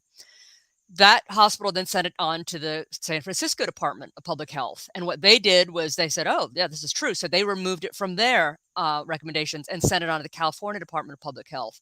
The researcher reached out to me. We did a Zoom, myself, Dr. Joe Graves, and this researcher. I shared all my research. I gave him papers. I sent him slides. He presented that to the Secretary of Health for the California Department of Public Health. And within 3 days, it was gone. Now, this is hugely important because we're talking about marginalized populations. So African American person who has a man who has sex with men, already feeling anxious, and now being told, oh, you might develop a horrible scar for this. And so and that is the impact this has. This now drives people into a worse situation, to potential, scarring and pain and all sorts of issues. So those are just some examples of the harm that race-based medicine can cause. Oh my God, thank you for that example. Thank you. I really appreciate that, because that's what we need to hear. This is what I'm talking about, the power. And just so you know, what the doctor that and I see y'all already requesting to speak. I see you. Come on in, Dr. Day, Dr. Drew, and just raise your hands. Because you're in the spirit. We're entering our last question round, and just want to announce to folks, you have questions, comments, feedback. This is your time to start requesting so that we can, close on time and give everyone else the rest of their Saturday back. So you're right in the spirit, sisters. And one of the doctors, I believe, is Dr. Day, and she put it on the chat there, praising you. That is, I think she was the one that took your video, and pretty much between you and her changed the state of California. This is the power, y'all, of what we are doing here. Okay, this is not just, again, perfect example. This is not just, doctors and scientists come together and talk. This is like, laws need to change, policies that affect your lives, right? Things that impact, people's literal day to day, your life. If somebody would have been not have gotten the care that they need because of some unscientific, on no base, nonsense, frankly, belief and presumption about Black bodies created in the 16th, 17th century, y'all, for the purpose of maintaining the caste, what Isabel Wilkerson calls the caste system, what Dr. Graves, Dr. Andres, talked about, the social dominant hierarchy, basically the system of white supremacy that's built around this whole delusional system presented as real. And you create these things because you reinforce them. So now a whole we're talking about California with the economy of like countries. It has a economy, I believe it's the fourth largest economy in the world, just the state of California. Okay, so the significance of a place like that with a policy like that, and the people that are systemically excluded from care in a place like that has huge implications. And this is the gaslighting of it. Now all of a sudden people talking about, well, you know who has more monkeypox? Black people. Black people tend to have more monkeypox around. I don't know. It's about, it's their lifestyle, it's their culture, it's their behavior, it's their genetics. And they will forget that they systemically excluded that whole group of people, incredibly diverse group of people, from care because of their own internalized anti-Blackness and white supremacy. That's the gaslighting there. So we're blamed for the products of our own oppression. Is layers on layers on layers. And so what we do here in spaces like AMART, is we come together and we bring our collective genius together. And then it's each of us taking that back to our health departments, to our universities, to our schools, our children's schools, those very books that they are teaching our children, right? To churches and mosques and temples and synagogues and the grocery store and the libraries and the street and the police station and the courts. It is taking it to our various places and locations of life and living and saying, did you know that? And moving the needle when it comes to these policies and laws and whatnot. So yes and amen. Okay, and we're gonna go to Dr. Pascale, and then it's open season to anyone that wants to speak. I see you, Dr. Day, and Dr. Drew. We'll do Dr. Day, and then we'll go to Dr. Drew after Dr. Pascale speaks. So Dr. Pascale, I know you had something to say. Go ahead and say, but also, again, I want you to also lift up the ways in which you lead or participate or know of, even if it's another person's work, in dismantling scientific racism. So just like Dr. Andrea has mentioned. Thank you. And whoa, boy, this topic, I think we can talk about it over and over, but if people that we work with, if the white majority in this country, right? Because at the end of the day, we are the global majority, but if the white majority in this country, the colorblind people or the post-racial people don't step in, right, to actually help us with this effort, we're not going to move forward. And I think it's it's so sad for a country like the United States to still be dealing with these racial inequities when basically losing money, right? Like, imagine if we were to work with every single one of us, we all have something to contribute. If we were to do that, we would really not be a superpower. But right now, we are a superpower with legs of clay, right? And we make that our own weakness. But anyway, so one of the things that I want people to understand is, and this is from what is happening right now in the California system, in the California university, like the California State University system, where you have hundreds of professors who are basically complaining that they're forced into doing DEI work and things like that, right? And again, this is gatekeeping the academy. And what they're using, they're like, oh yeah, we have hard scientists who follow us. What does that say again? It's saying that even the scientists who are objective and neutral and whatever, see, they're saying you guys are exaggerating. They're saying that you impeding academic freedom. But what they don't understand is we are not talking about you as the individual being racist. We're talking about systemic racism in the institution, in the hospital, in the legal system, in the academic, right? They are these institutions are fundamentally organized with assumptions, right? With assumptions, and have policies that basically put POC, people of color, Black people in particular, at a disadvantage.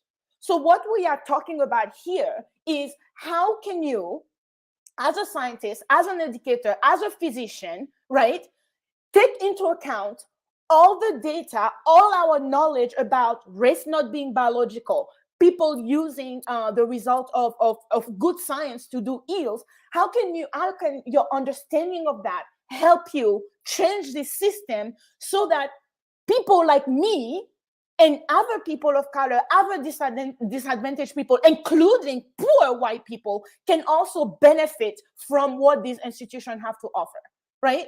And, for instance, we were talking about studying genomics and doing all that. Okay, here's one basic example. We know from neuroscience, right, that you have compounds in makeup products, in nail polish, in soaps, and all of that, that is affecting our hormones in a way that is not good for us. But guess what? Do you think those companies don't know about this? They have chemists in those companies. They have scientists in those companies. They know that. Do they care?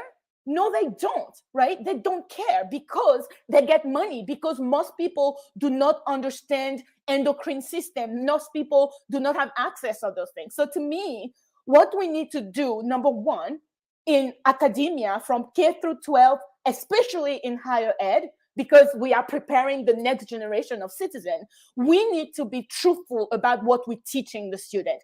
There are ugly truths, there are good truths, and we have to be cognizant that a population that is uneducated, a citizenry that is uneducated, is easy to be taken advantage of, right?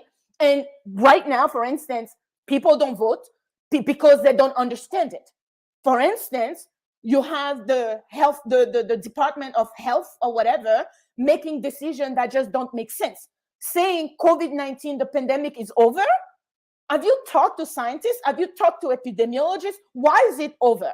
Who said it's over? What were the criteria that you used to say it was over? Because I don't think it's scientific data that they use, right? So we need to really understand that we are not doing science in a vacuum. We are not teaching science in a vacuum. And what is his name? W. Du Bois used to say that the problem of the 20th century is the problem of the color line. I want to say, and he was talking about it when he was talking about eugenics, right? But I want to say that the problem of the 21st century is still the problem of the color line, because we are pretending that we are moving forward when in essence, we essentially repeating the same thing, just under different name, with better technology and with fancier uppity words. But the bottom line is, we have work to do. A lot of us are suffering under these systems. We may not be talking about it, but we are suffering under the system, and we cannot be the best that we can be in those spaces. And if you are a white person, we are not saying you as a white person is a racist or you as a white person is bad. We are saying that you as a white person in a classroom, in a science, in a review panel, have the advantage and the power that were granted to you by the historical oppression that other people have faced. You're benefiting from that. So what we're saying is, please come join this fight. Allow us to also benefit from some of those. And then, of course, you have the racists, and that I don't have to deal with those. But that's kind of what I wanted to say about this. We have to be real. We have to be real in the classroom. Otherwise, we will still keep producing intellectual that don't know anything about anything. And one more example, right? And that one really is dear to my heart because it really pisses me off. You guys are doctors, right? So the father of gynecology, Sims, his name is, he performed those tests on Black women slaves without anesthesia. He cuts their vagina. He did all these things to try to find a cure for vaginal fistula. Okay? He did all of that. He found his cure. Guess what? And he based that on the fact that Black people don't feel pain. Okay? Guess what? In 2022, guess what type of women suffer the most from vaginal fistula? Yes, you're right. Sub-Saharan African women, Black women. So wait, let me get this straight. We donated our body. We donated some of our knowledge on smallpox and all those, yet we do not benefit from the result of that. Why? Social disparities. Parasitology, the birth of parasitology. Why am I a parasitologist? Because the colonial people, when they were trying to colonize those tropical places, they were getting sick, okay, with malaria, with worm and all that. And then all of a sudden they're like, okay, well, we need to do something about it. So they put a bunch of people, they find the treatment, right? So at that point they needed slaves, so they were treating them. Then when they were done, quote unquote, done with the imperialism, they went back to their country. Do you know how many parasitologists exist in the world? Do you know the progress that we're making in parasitology? It is small. Why is it small? Because they call it neglected infectious diseases or diseases of poor. If you're a pharmaceutical company, why would you want to invest money in diseases of the poor? Monkeypox has been floating around for years. There were outbreaks. Oh, I didn't know they had vaccine that they could have used to treat the people in Nigeria or Sierra Leone who were dying from this thing. They could have, they did it because it doesn't affect them. And this idea that because you are an African, you are full of diseases, there's a lot of infectious diseases in Africa or in South America or in the tropical region. They say that, but what they fail to say is that the vectors, the host vectors, they're also living organisms. They require this particular environment, this particular temperature, this particular humidity to survive, right? And so it's not because we are dirty, it's not because we don't take care of ourselves that we suffer from this disease. Some of these diseases are naturally there, but the social, right, the social decision, the policies in place, the oppression that we get from the West, taking our natural resources, taking basically, we have to pay money, like for instance, the Ivory Coast has to pay money to the French, right? For 100 years, our electricity, we were paying it to them. And all of a sudden you realize that we could have done something for ourselves, but we couldn't because we have our hand tied. It's not because we're stupid. Okay, my grandma can cure malaria without a chemistry degree because she knows the leaf that she needs to grind for me to take it and be okay. So what I'm saying is, when you present a story, if it's a negative story about a group of people, a culture or whatnot, make sure you also put the entire context so nobody will walk out of their talk feeling like crap because they are African or they belong to that socially constructed group. And we have to do better. And the bottom line here is, and thank you, Dr. Guiton, for that breakdown. And how I add to that, and then we will pivot to our audience. We have a number of speakers that are requesting, and we have, okay, here we go. You should be able to come on. Again, there are two quotes that I want to repeat because I say this often on AMART, and I will say it again for the rest of my life, I think. This is from Sister Auntie Toni Morrison. The very serious function of racism is distraction. It keeps you from doing your work. It keeps you explaining over and over again your reason for being. Somebody says you have no language and you spend 20 years proving that you do. Someone says that your head isn't shaped properly, so you have scientists working on the fact that it is. Somebody says you have no art, so you dredge that up. Somebody says you have no kingdoms, so you dredge that up. None of this is necessary. I want to say that again. If you ever wonder why I work and navigate life the way I do, it's because I know this to be true. None of this is necessary. We do not have to evidence and convince anybody of our humanity, or to explain to them that vectors and parasites need an environment. They know. Because that is not the point. And Auntie Motoni says again, none of this is necessary. There will always be one more thing. And why is that? Because the problem of the 21st century, I'm going to modify Brother Du Bois's quote a little bit, is the problem of whiteness. It's never been about us. It's about this concept and identity and political power hoarding, classification and category of whiteness located on a white supremacist social hierarchy, period. That's the problem. They know that how vectors work. They know how, microorganisms work and what they need.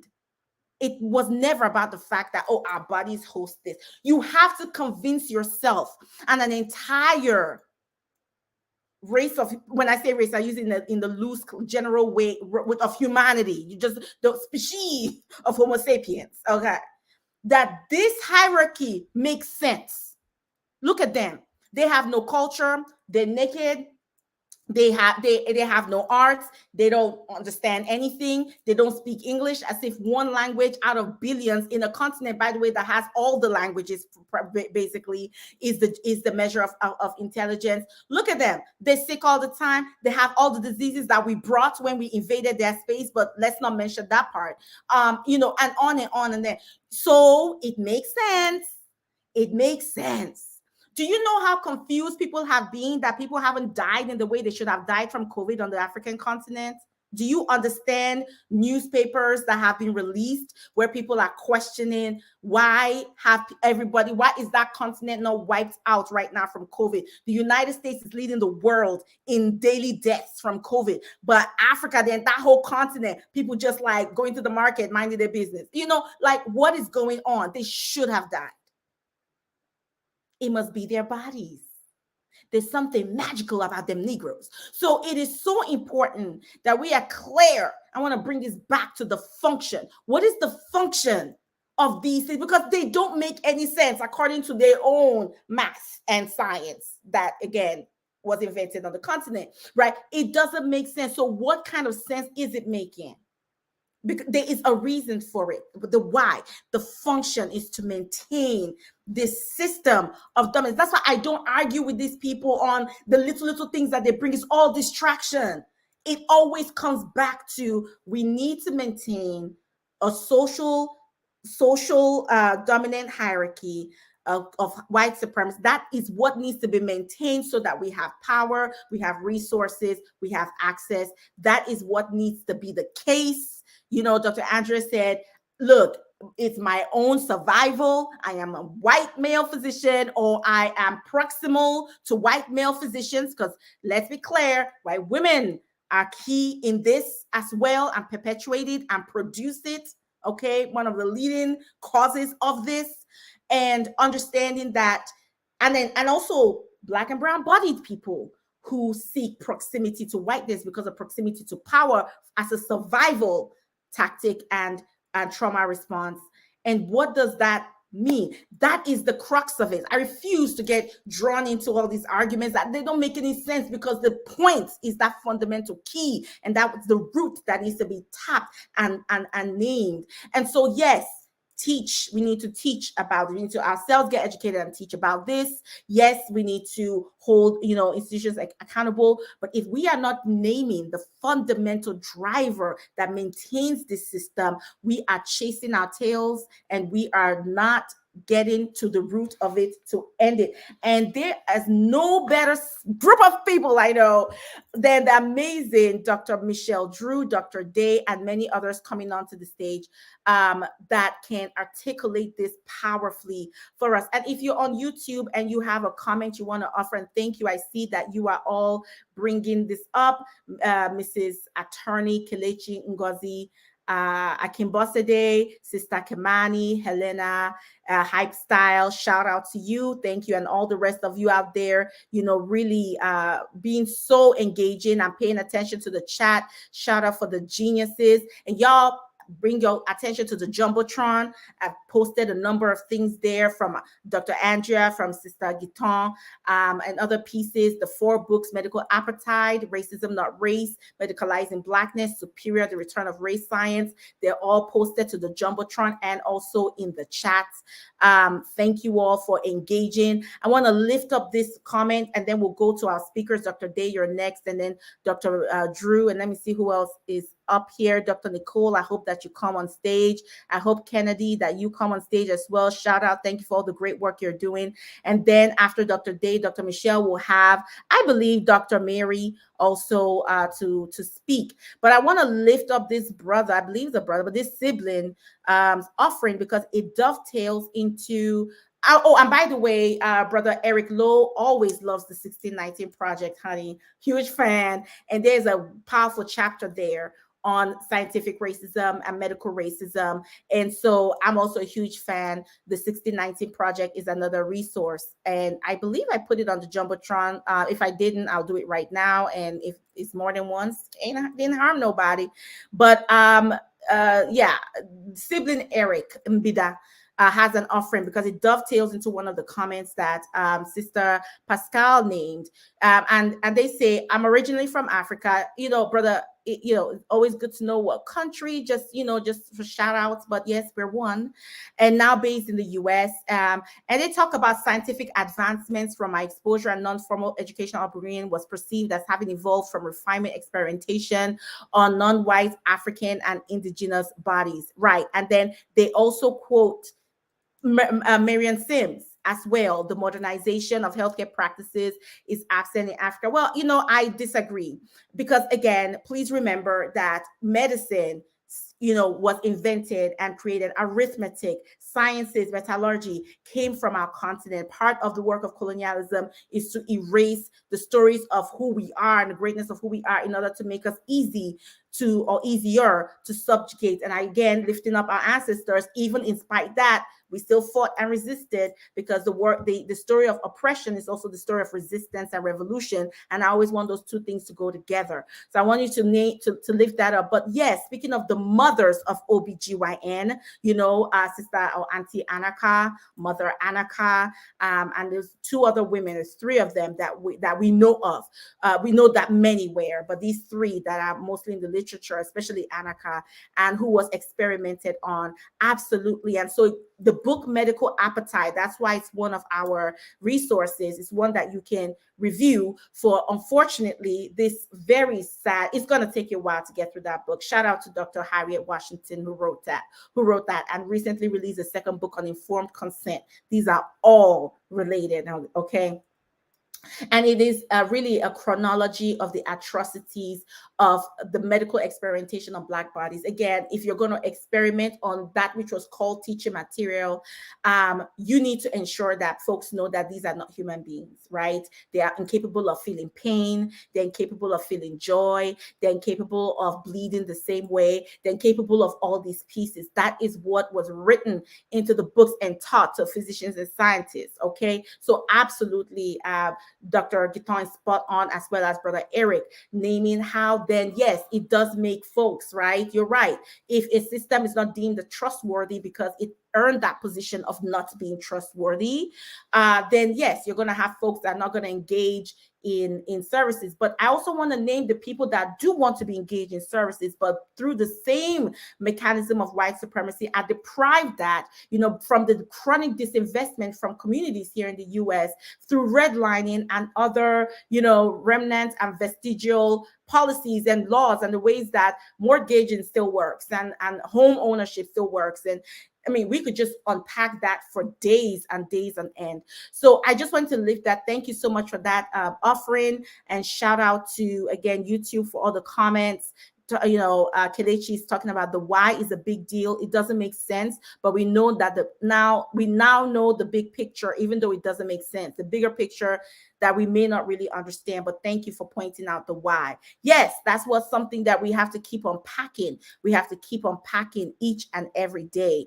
Let's hear from our speakers, and then we will revisit the comments and lift everybody up. Thank you all for engaging in the many different ways that you are tweeting and retweeting. Shout out to you all. Dr. Day, the mic is yours. And again, shout out to Dr. Day. She has always been a supporter of this space. And this is not the first time I've heard her take something she's learned from AIM Art and made institutional change. She's taken things that she's learned from this community, and she has changed her institution. Now she's gone ahead and changed the entire state of California. I could not be prouder. Dr. Day, the mic is yours. Thank you so much, Dr. Ichioma. I'm Kirsten Day, professor of family medicine at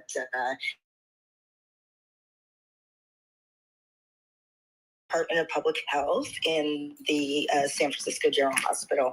And I'm primarily an educator. I've been in the role, I'm oh my gosh, 29 years as a medical educator, primarily of family medicine residents, but also medical students. And just wanted to reinforce just the beauty of this group. It was through here, Dr. Andrea, that I first heard you speak. And I have watched every single one of your videos on Pathology Central, particularly the ones that are on race-based medicine, and am using them as we, work on our curriculum for residents. We started a number of years ago being very clear that we wanted to be absolutely clear that we were questioning the use of race in our education of residents. So anytime that we're looking at papers or presentations, we are questioning, is race being used as a biologic construct or as a social construct? Is it a surrogate for some other social matter? And if so, what is that social matter that really needs to be looked at? And how are people even defining race? Because, my sister is Black, I'm African American. We have fairly similar genetics given we have the same parents, but how we define ourselves and what we call ourselves are different, and for very different reasons. And so as part of our educational response is every presentation that is given to a resident in our program there have to be very specific questions that have to be addressed and answered in that presentation. And it has to do with those questions of how is race being used? Are there disparities or inequities that along racial lines that deal with this particular topic? And if so, how do they actually play out? And so one of the things that we will be adding, and again, I just want to tout the amazing work that Dr. Darup has done. She and Dr. Graves, along with a panel of other folks, have really taken deep dives to such a degree that we can really see how they do it. And if you watch her video on keloids and you ever want to take a deep dive anywhere, it's a perfect example of how you do it. About 3 or 4 years ago, we did deep dives into GFR, race correction and renal function, and that involved Dr. Kahan in my department.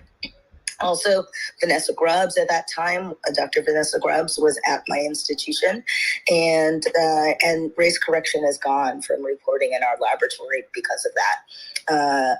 Myself, along with 2 other people, took deep dives into the recommendations on antihypertensives and race. So, Dr. Ichioma, you mentioned earlier the use of ACE inhibitors and along race lines.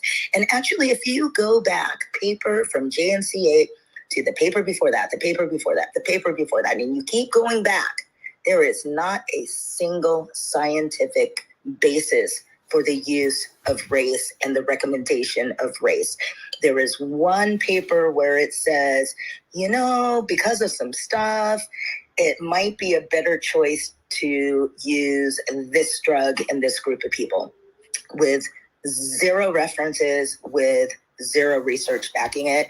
And then it's that statement that is referred to year after year after year. And so after doing that deep dive, we also presented that to our local Department of Public Health and our algorithms. And so race is no longer present there either. Thankfully, because of the video that I had seen of Dr. Darup's, the minute that I'm one of the medical directors at one of the institutions, the minute that I got the email that had that quotation in there as part of the guidelines to our nursing staff as they evaluate. I don't want to talk. Sorry, as they, look at our the guidelines and the instructions that were given to our nursing staff, was immediately able to reply to that email within minutes. And thankfully, they were able to go, and it was able to go further and further.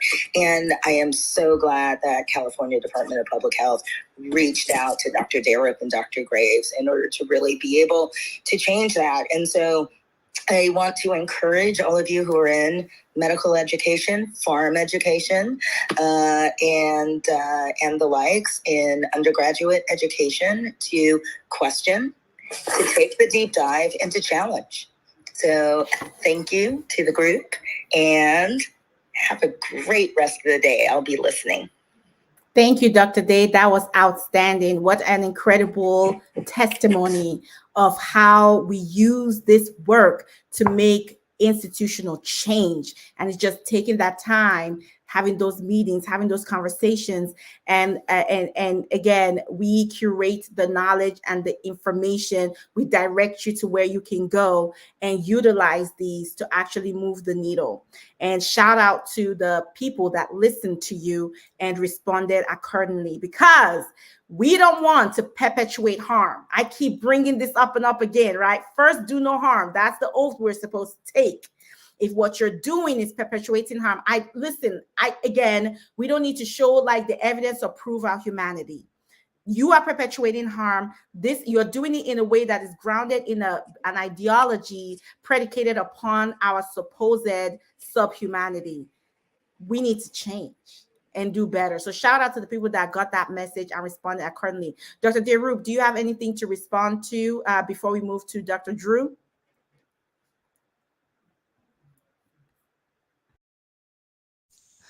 Can you hear me? There we go. Yeah, we can hear you now. You just need to unmute Twitter. Okay, yeah, perfect.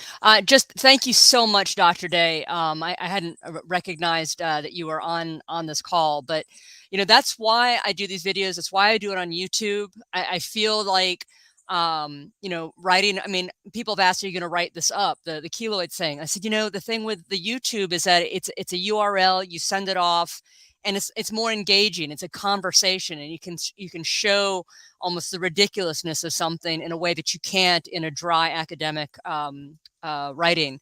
And my hope is, now that we're almost done with the Robbins pathology textbook, I'll be taking more time to return to my race and medicine series to address these diseases. I want to look at prostate cancer because there's a lot of misinformation about that.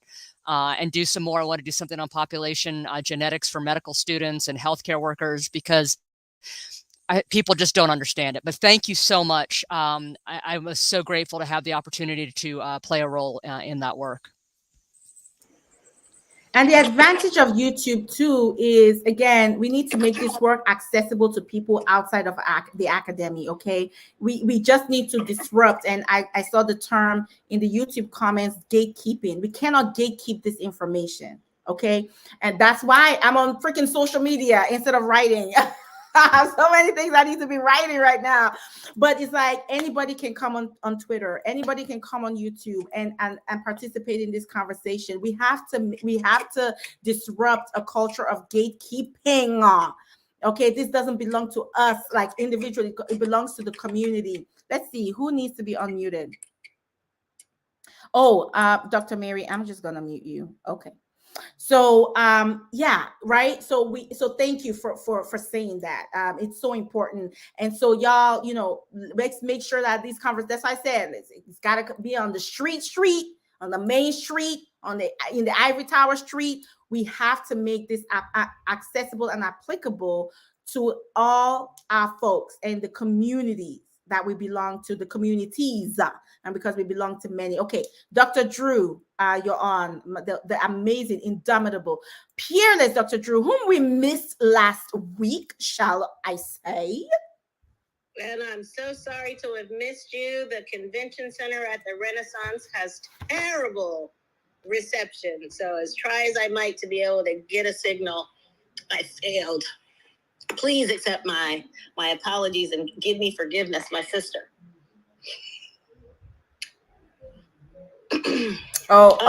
We love you. We love you, and we knew you were busy at the conference, so we're just glad that you're here. Thank you. Yes. This is always a timely topic, and when I saw your post that motivated it, it reached into my soul, because I am, as many people know, a lot of things. I am a certified nurse midwife.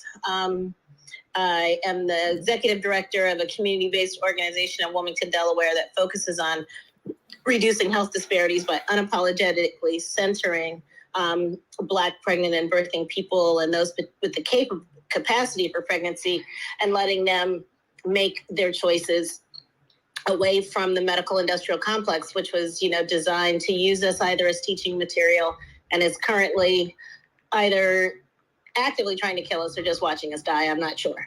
And even today, I had to close the last 2 hours of clinic a little bit early. One, because we had low traffic, but simply because I am in horrendous pain and I don't take opiates. I've told you and your audience before, I have something called ankylosing spondylitis, which is a chronic degenerative arthritis that affects joints and especially the spine. And I'm struggling this week just to hold my head up and, suffering unrelenting back pain, probably because of my week of travel. But that I was not diagnosed until I was almost 50 years old, because according to textbooks, Dr. Andrea, is so telling me that you're here, something like 87% of people who have ankylosing spondylitis, according to books, are white males of Northern European descent. So even though I was encountering orthopedist after orthopedist and sports medicine and physio over and over again, no one made the diagnosis until I stumbled upon a young man who was of Punjabi origin and Sikh, and who was in the United States working on his PhD and doing orthopedic research. And it just happened to be the one day he was in the clinic to meet his 0.10 FTE. He is in the budget at Penn Orthopedics. And he diagnosed me correctly after asking probably a million questions, when I thought I was just there to get my next epidural injection and move on my way, because I could, was at another point in time where I was having so much pain, I could hardly work. And, when I came back at him, when he said, I know absolutely what's wrong with you. And I can virtually guarantee you, before we do the HLA-B27 genetic test, and when I pointed out to him, the statistics, he said, yes, but you know what that means? That means that 13% of people with ankylosing spondylitis aren't white men of Northern European descent. So I will live the rest of my life in chronic pain, and I will die, and I will have that condition listed on my death certificate as something that contributed to my death. Whether it's pneumonia because I lack mobility or because I broke my neck and took a fall, assuming that I die of old age and natural causes. Medical racism directly touches my life in a way that is meaningful. And Dr. Andrea also mentioned, you mentioned several times cystic fibrosis, and thank you for that. But we don't talk about those of us who are in medical education, and I'm in OBGYN residency education, and I also educate family medicine residents who are required to spend time in women's health and in the labor delivery area, that it is often policy that the reason so few babies are diagnosed with cystic fibrosis early is because it is almost by policy in most institutions when we are offering people genetic screenings, especially NIPT. We didn't waste money on doing cystic fibrosis testing on Black women because it was so rare. Why would we worry about it? And even if they did have a mutation, the chances of their partner, assuming that their partner was also Black, would be so rare, it just wasn't worth it. So I know many families who are raising babies with, cystic fibrosis, or children with cystic fibrosis who identify as, quote, Black or some other race other than European.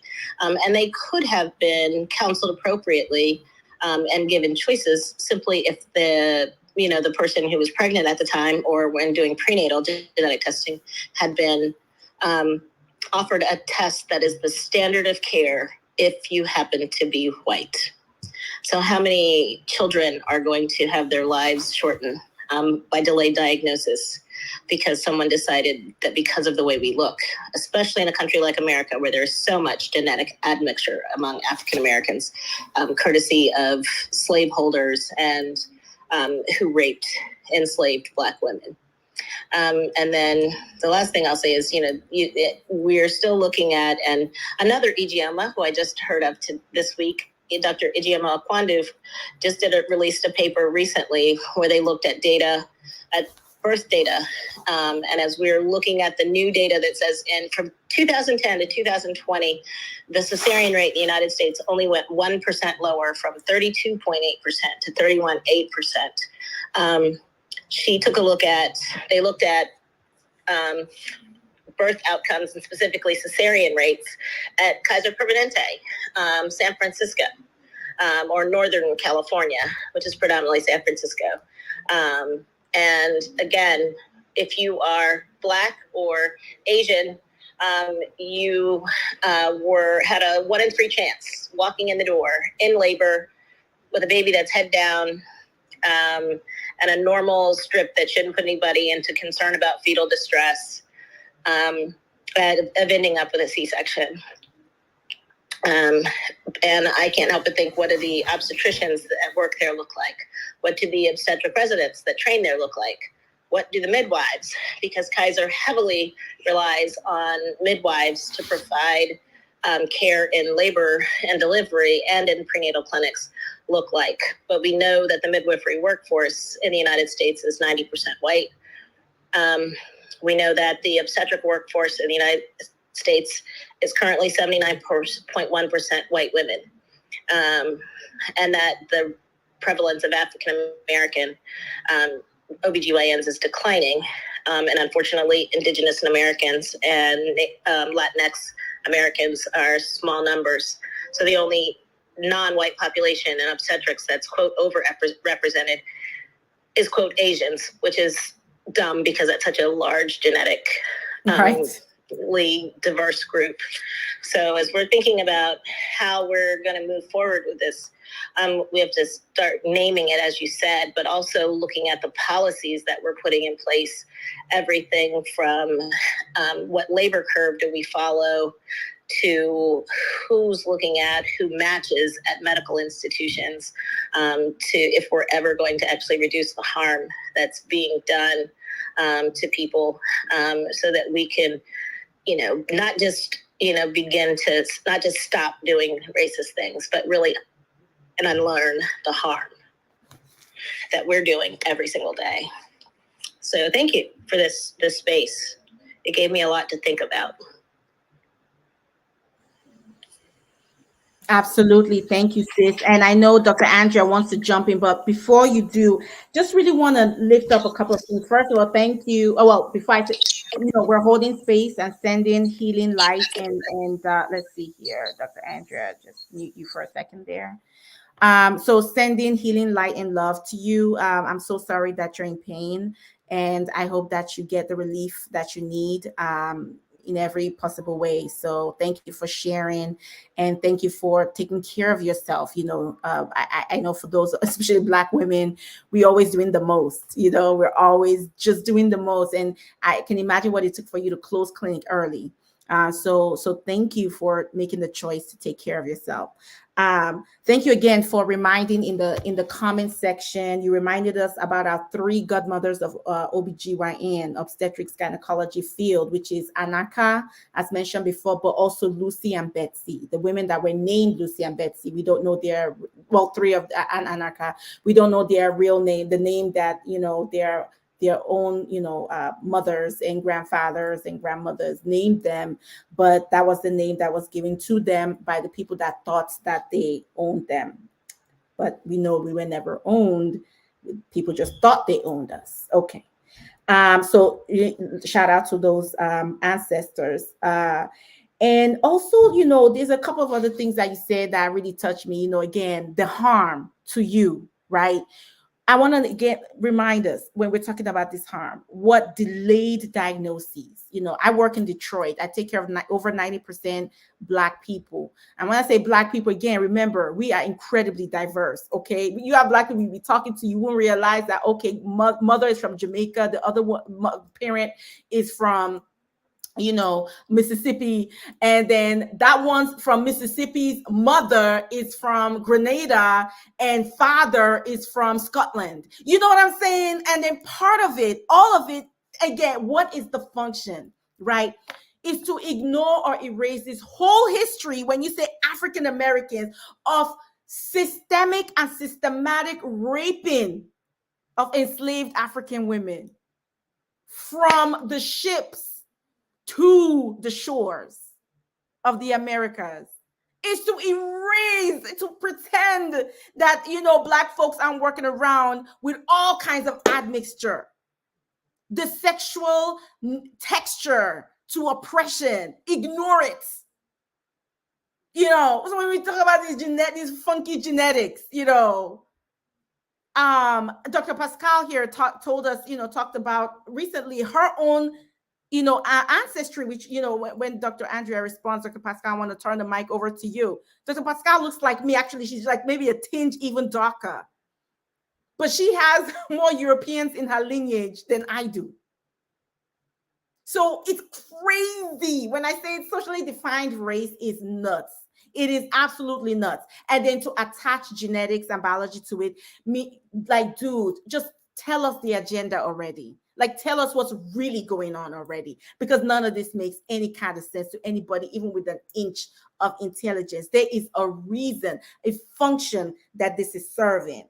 So I just also want to name and thank you, Dr. Michelle, for just really naming that. I say this all the time. I say this whole deal with the binarism of race and the inventions of it and all that, in medicine, y'all are ignoring the fact that the people you're calling Black have all kinds of European in them because of rape. And many of the people you call white too, let's be clear. Let's be clear that there were people with mixed race and mixed heritage that passed as white and listed white on all kinds of forms. And then they married white folks and they delivered children who were lighter skinned, who maybe married white folks, and everybody just came in light skinned. But great grandma was Black. Right? I think there was a couple of famous stories not too long ago, right? Like white men, and maybe it was a white woman too, that discovered that one of his, not too far off in his lineage, was Black, I believe. Right? If y'all know the story, I remember reading, and I think they interviewed him on NPR, and so at some point, if you know the story, please post it and we'll put it on the Jumbotron. By the way, we've been Jumbotroning like nobody's business, so please help yourself to those materials, okay? But yeah, so I just want to appreciate you naming that. And then again, the gaslighting. What's wrong with you? Well, you have all this pain is because you're not compliant, quote unquote, to the medical care. You, these Black people, you don't listen to doctors. You don't do what the doctor said. You don't even come to see the doctor. The gaslighting, the trauma and the re-traumatization of that mentality that's still very, very, very real in medicine today. Blaming patients and individuals and communities for their own challenges that are produced by ongoing oppression and oppressive structures that exclude them from the opportunity to live their best lives that y'all participate in with no shame or remorse. So I appreciate you naming that. What I was beginning to say about Detroit is we take care of Black folks with CF all the time. It's hilarious. We take care of, it's hilarious in a sarcastic way, right? I have patients that go in, residents that, they get the sign out. I have a 34-year-old with cystic fibrosis here with acute exacerbation of cystic fibrosis, shortness of breath, fever, all the good stuff, right? And they're walking in ready to see like Chad or Johnny on the gurney. And who do they see? Emeka. Emeka is a Nigerian Igbo name, by the way.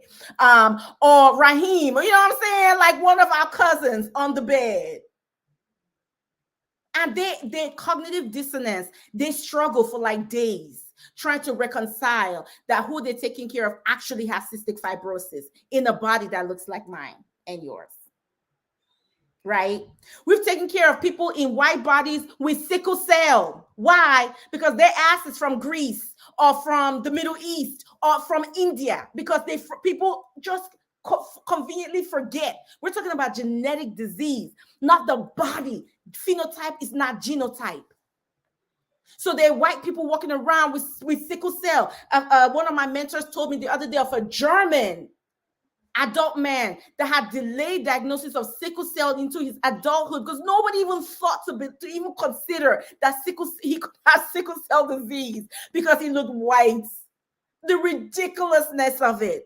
He was later diagnosed as adult, so lived his whole life in chronic pain that nobody, people just like maybe just attributed to one thing or the other. This is not medicine, y'all. It's my point. Don't call it that. This is just really the replication of social beliefs, socio-political beliefs to maintain this caste system of white supremacy. And we have to, like Dr. Michelle said, name it so we can dismantle it. And we'll talk about that as we round up to end. But Dr. Andrea, you have some thoughts. And once you're done, Dr. Guiton, just take it from her. I just wanted to make one more comment. Thank you, Dr. Michelle, for what you had to say about cystic fibrosis. I just want to point out one other, and as you as well, Dr. Opara, even if a child of African descent is screened for sickle cell, for cystic fibrosis, the alleles that they're looking for are heavily weighted towards Northern European alleles. And I actually have a video on this on my YouTube site and on my website called Cystic Fibrosis. But when you look at it, if a child who is other than Northern European descent gets a negative cystic fibrosis scan, that does not mean that they don't have cystic fibrosis. And that's part of the problem, is they'll say, oh, well, this African-American boy has been in multiple times with these infections, but he had a negative cystic fibrosis test. Well, you're not looking for alleles that are seen in other populations. So please check out that video. There's a lot of good information there, but that further shows the odds are stacked against these patients. And even ACOG has a publication which describes how many patients they're missing based on not searching for alleles that are seen in those populations. So also not good.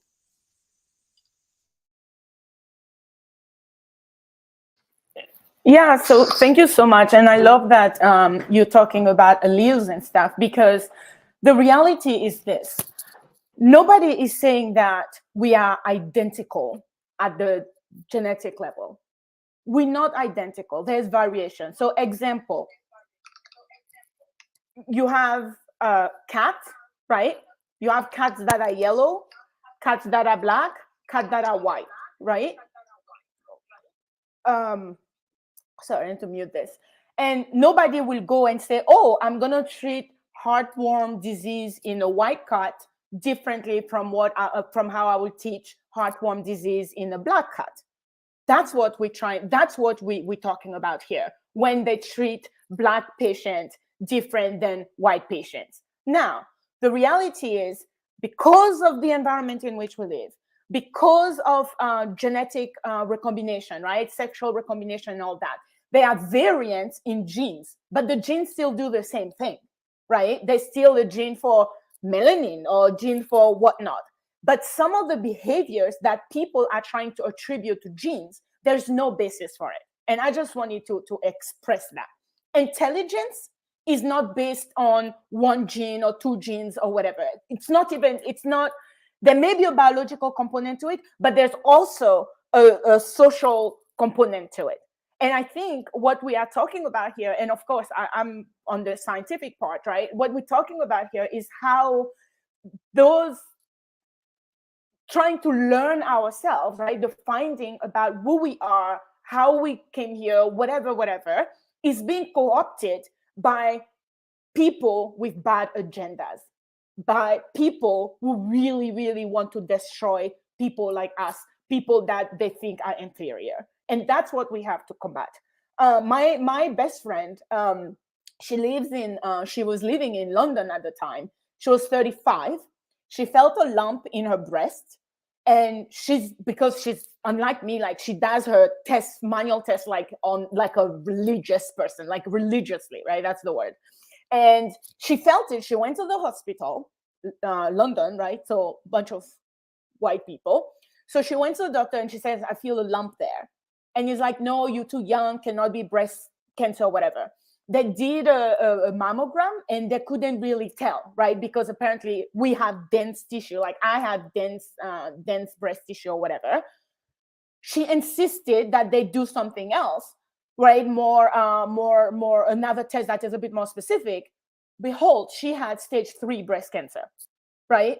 And so I flew to London, talked to her, 35, she had 2 children, and then all of a sudden so if she didn't insist, right? If she didn't insist, they were not going to take her seriously. So this is what we're talking about when we talk about discrimination in medicine. I, for instance, got freaking root canal in the front of my teeth because I was having bone resorption. And it turns out that bone resorption is something that happens in certain population, in certain human population, right? And it's new finding. This doctor was not aware of it. He just went and he's like, oh, it looks like an infection, even though there was no pus, there was nothing coming out. And he's like, the solution is let's kill your nerve.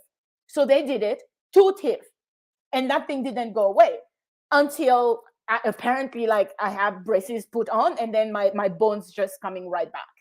And so it's one of those things where uneducated physician, uneducated educators will basically damage, right, people lives. They will cause harm that they don't even know they're causing. Another example, we're talking about diversity in STEM, right? But then when we teach students of color in STEM, we make them feel like they don't belong there.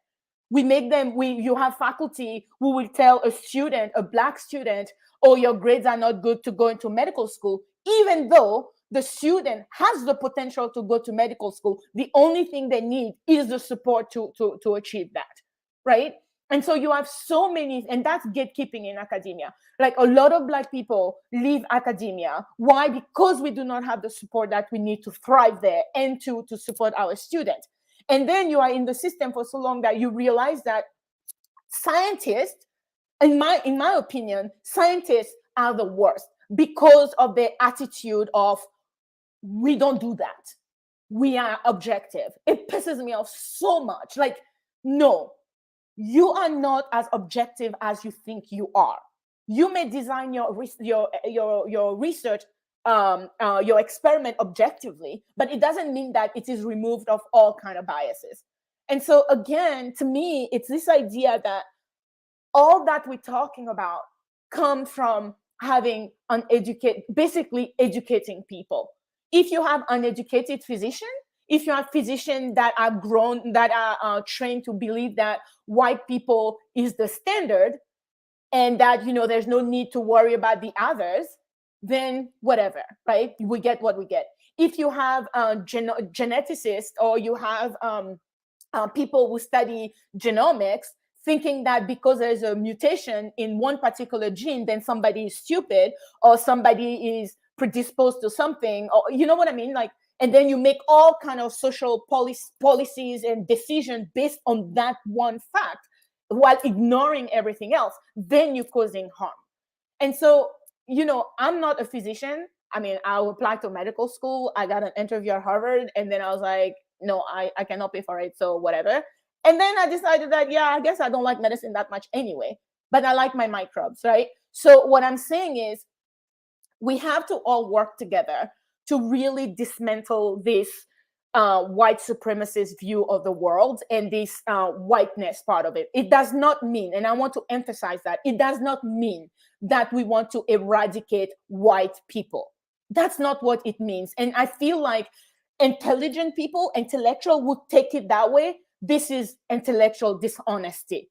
I am married to a white man, okay? My grandfather was white Caucasian from France, okay? So I have 25%. My sister-in-law is white German, so my niece is white, even though she went to school and she was like, I told my friend my black auntie is coming, they don't believe me. And I'm like, tell them you black and let's see what happens, you know?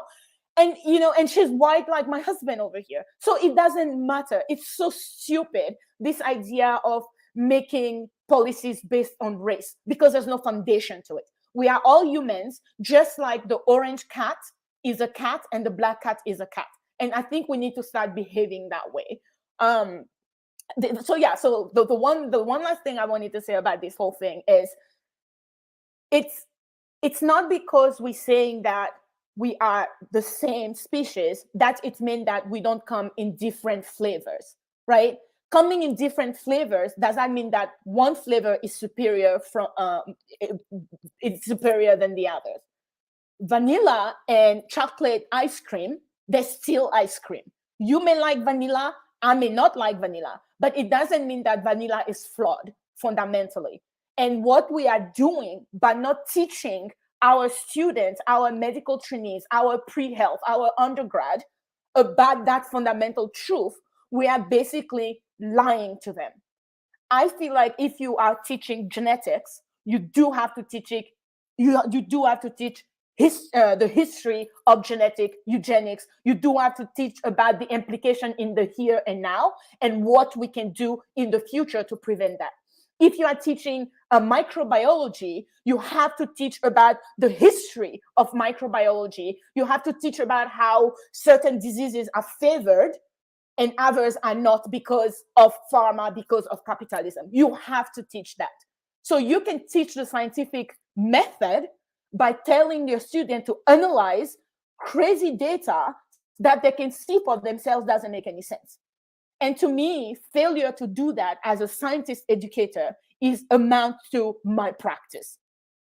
And unfortunately, my practice seems to be like, you know, accepted in the walls of academia, in the halls of academia, and I think it has to change.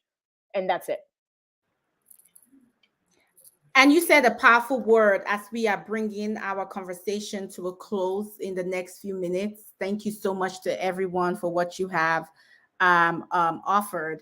And you said malpractice. And that's one of the pieces that I want to bring out, you know, in this conversation as we think through what next. How do we, you know, hold folks accountable? Because yes, we should do right and all that, but you know, it's been centuries. We know humans, and yeah, some people are motivated by some internal sense of good and doing right, but we know a lot more and are motivated from external levers. And so as we think through the reality, you know, to your point, the gentleman that you ended up ousting from your institution, y'all needed to surgically excise him. There was no having him come to Jesus, come to Muhammad, come to Buddha, and get right.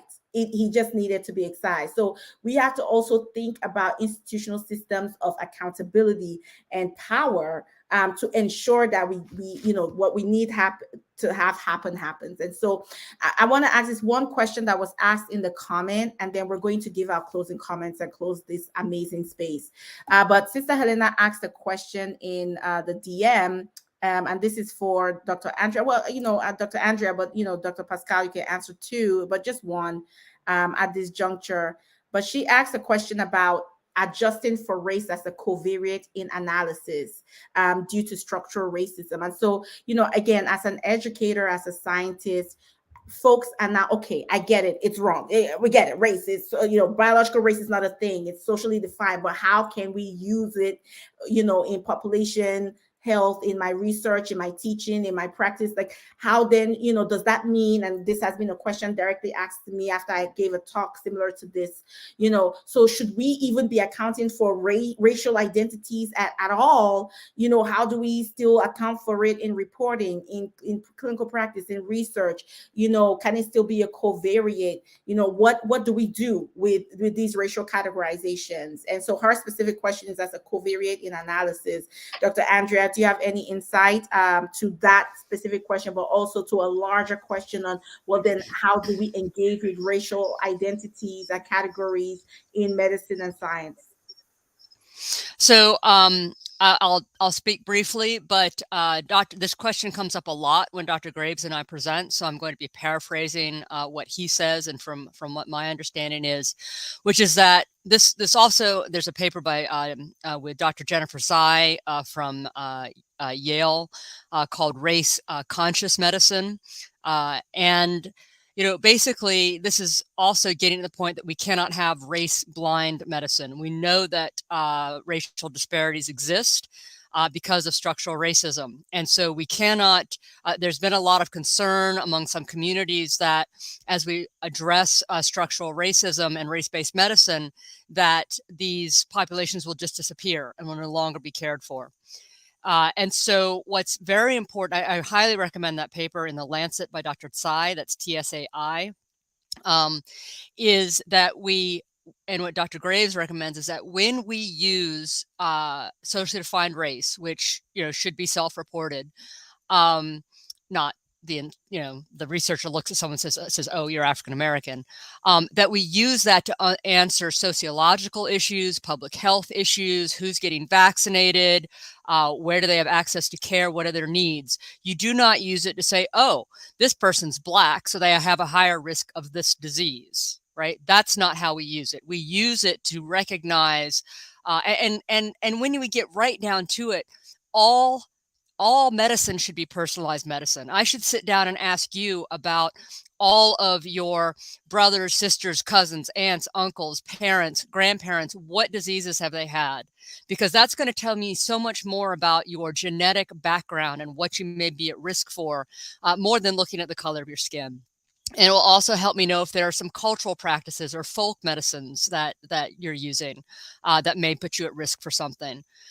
So I do believe that we want to continue to use self-reported, socially defined race until we get to a totally equitable society, when we totally are in a post-racial society. But we are not there yet, and we have people falling through the cracks. And unless we are able to direct resources where they're needed, we will never have an equitable society. Thank you, Dr. Andrea. Dr. Guiton, did you have a response? Yeah, no, this is what I said at the beginning, right? That there is this, it seems that there's a conundrum, right? Race is not biological, but we have to take race into consideration. Well, both are true. Race is a social construct. Biology is biology. So if you want to study human biology, let's say, you have to study it in the context of the society in which we live. The biological fact itself doesn't change, but how that biological fact is used in this particular society is what is the problem. So if you are a doctor and you want to, like she just said, if you're a doctor, you use race for the social construct that it is, not to make determination of, oh, because this person is like that. But at the same time, if you're a scientist educator, you use race to help bring your student to develop equitable access to your student of color, because you know that most of them are probably, underprivileged or have been oppressed, right? They come from oppressed communities, so they may need some help. Doesn't mean that they're stupid, but the system is against them. So you want to help them reach the potential that they can without having to deal with all these barriers. This is when social-based racist, this is where like race comes into play. How do we, by virtue of understanding that society is stratified around race, can use that knowledge to develop systems and policies that are equitable for everybody, so that we all start at the same level. It's not like favoring this person versus this person because they're Black. It's about providing resources that this particular community, based on everything we know they've suffered, can actually be brought to the same level where their counterparts start at, and then they rise together. This is not favoritism. This is justice. Period. This is not favoritism. This is justice. But when you are of a privileged class, or a class that was, a dominant is a better, I don't like the privilege, the dominant class, it feels like favoritism, right? Because, you're on advantage is blind to you. But absolutely, using race really as a means to ensure that, you are ensuring justice and equity, using it as a proxy for the for structural racism, perhaps, but not to use it in a way where you are trying to justify, explain inherent qualities or characteristics. And so I hope that helped a little bit or answered your question, Sister Helena. There's definitely nuance and room for more conversation there. But also, I wanted to direct your attention to the Jumbotron, where I have posted links to two articles. So the article that Dr. Andrea mentioned, Race Conscious Medicine and Research, well, Race Conscious Medicine. So that is in the Lancet, that's listed there, and it's titled, let's see if my thing will go fast or not. Come on, man.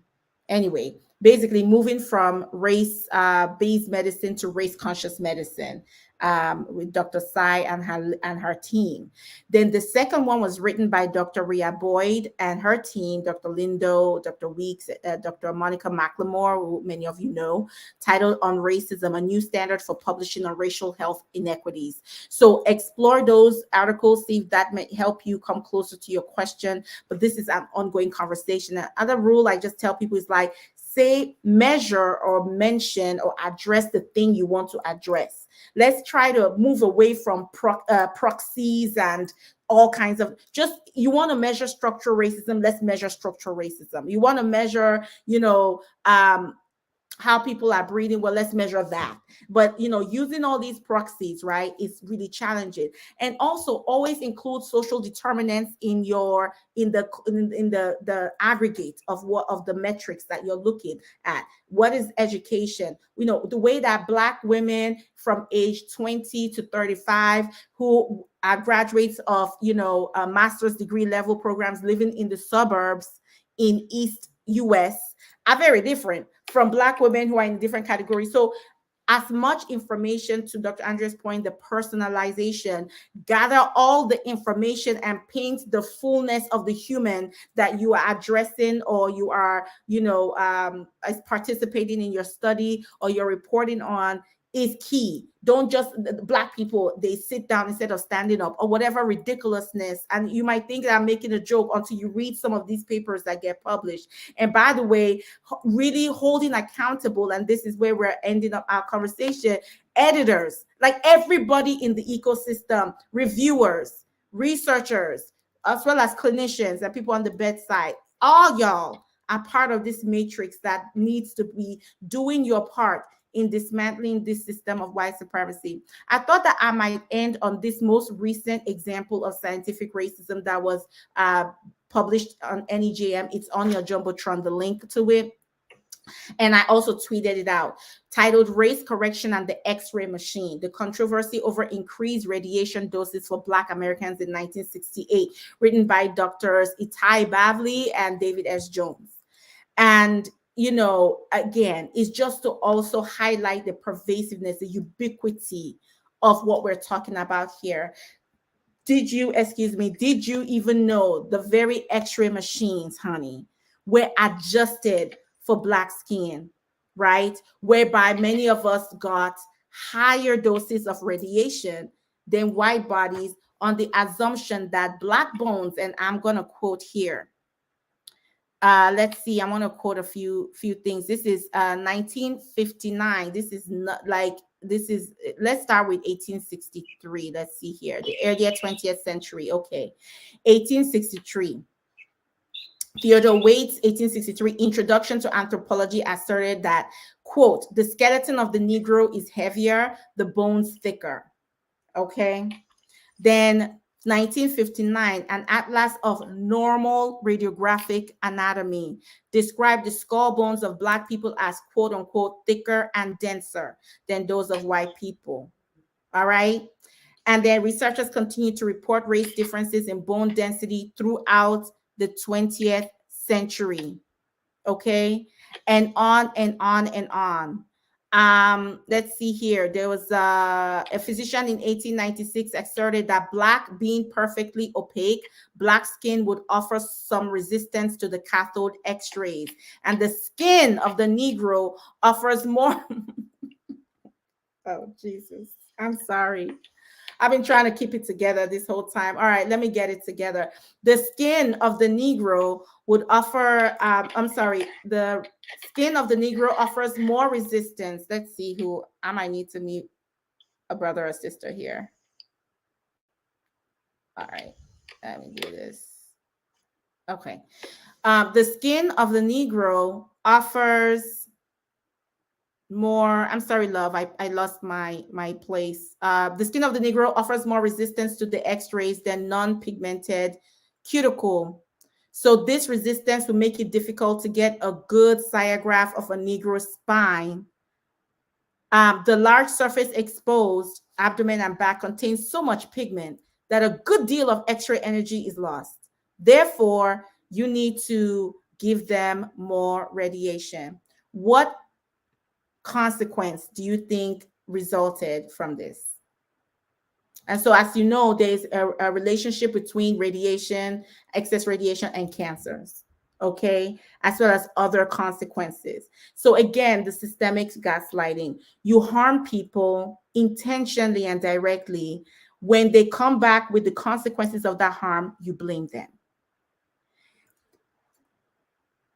When are we going to talk about the reparations? I don't even know what, I mean, like, when are we going to start talking about the ample reparations owed from that whole chronicle of medical appetite about those experimentation? And as Dr. Pascale said, the cost of it, right? The cost of it vis-a-vis the fact that it cost us everything and we benefited absolutely nothing, but other people, white people specifically, benefited from those same insults and injury. When are we going to start talking about the reparations? When are we going to start talking about the reparations? So, I mean, I think that there is definitely room. I want you to read that article. It's posted on the Jumbotron.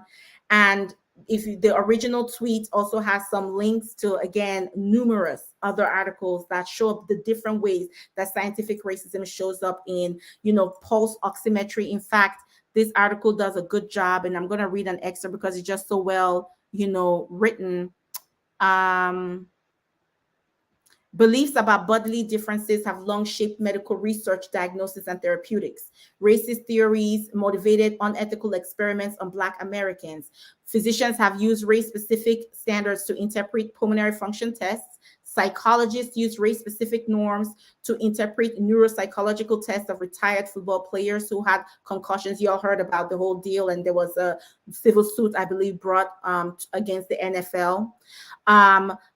Some widely used technologies underperform in Black and brown people. Pulse oximeters, for example, we did a round table on that to overestimate blood oxygen levels in patients with darker complexions and delay identification of patients in need of treatment. And there is now growing consensus that race is not a meaningful biological concept, as if it ever was. But despite this consensus, despite recent attempts to mitigate the harmful effects of what they're determine racial biases in medicine and race-based beliefs and practices, especially the use of racial categories, this practice remains widespread. So we're ending as we started, naming that why does it remain widespread? I think we have answered this question exhaustively because of white supremacy and the abject need to maintain the system, the social dominant system and the social dominant hierarchy of white supremacy, and the hoarding of power, resources, and access among white-bodied people. So in order to undo this practice, we are going to be very intentional about addressing how white supremacy shows up in its many ways. And it's an intersectional, collaborative process among different aspects and sectors of society to ensure that we're bringing this dragon down, this monster down. We all need to be talking about it as educators, as teachers, as members of society, right? You saw the examples, Dr. Day, Dr. Drew, many of us, we take it back to our respective institutions, our respective places of worship, places of leisure, places of play, our families, our kitchen tables, wherever and wherever we're having these conversations, we're disrupting. Again, Dr. Graves said the average American believes in racial essentialism, believes that we are biologically different, according to phenotype, as opposed to, like Dr. Pascale said, we don't treat a black cat or a brown cat and a beige cat different. They're cats. You don't give them different. Oh, well, for brown cats with purple stripes, you give them this type of food, and for the other type of cat, you give them that. No, on that basis. But somehow humans are that, for some magical reasons, not magical, is very clear. It's white supremacist and it's capitalist, all wrapped up in one.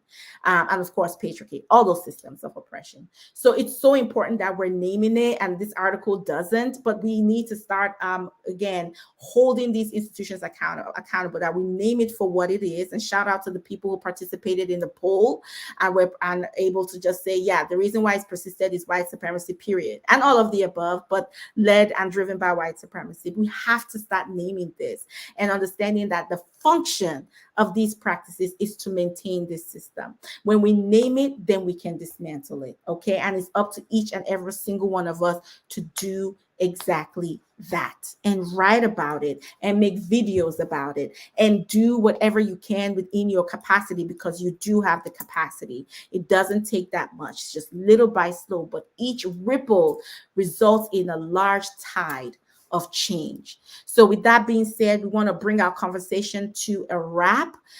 Continue the conversation with each other, follow each other on this space, continue talking about it, and having these ongoing conversations. I want to thank Dr. Guiton for being outstanding, fiery, and powerful as always. Shout out to Dr. Andrea, who had to step out. I appreciate her time. I appreciate Dr. Graves, who was here in spirit. And happy birthday to his son whom he had to spend time with.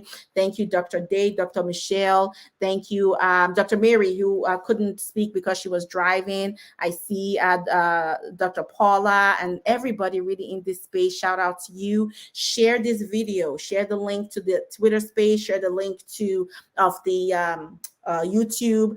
Disseminate widely so that we can get this message out and have these ongoing conversations. Fundamental things need to shift and change in the practice of medicine and science, healthcare, and public health, in the research pieces, in the policy pieces, in the educating pieces, every aspect of our ecosystem. And this is not just in medicine, like I said, nursing, clinical. Look, you taking care of people as it relates to health and the sciences and healthcare, and you're teaching and you're in the lab, what have you.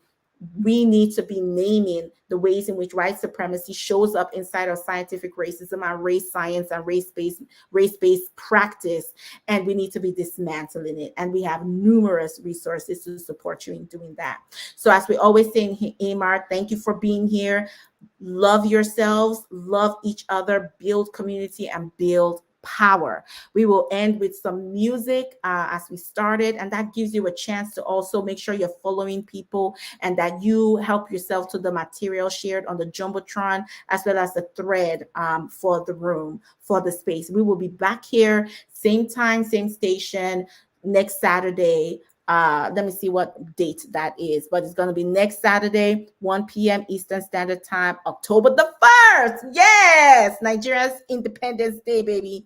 And we are going to, be blowing your mind with another amazing topic that helps us in terms of dismantling the systems of anti-Blackness and white supremacy in medicine, healthcare, public health, and the sciences. I love ya. Enjoy the rest of your day. I can't stand for my legs,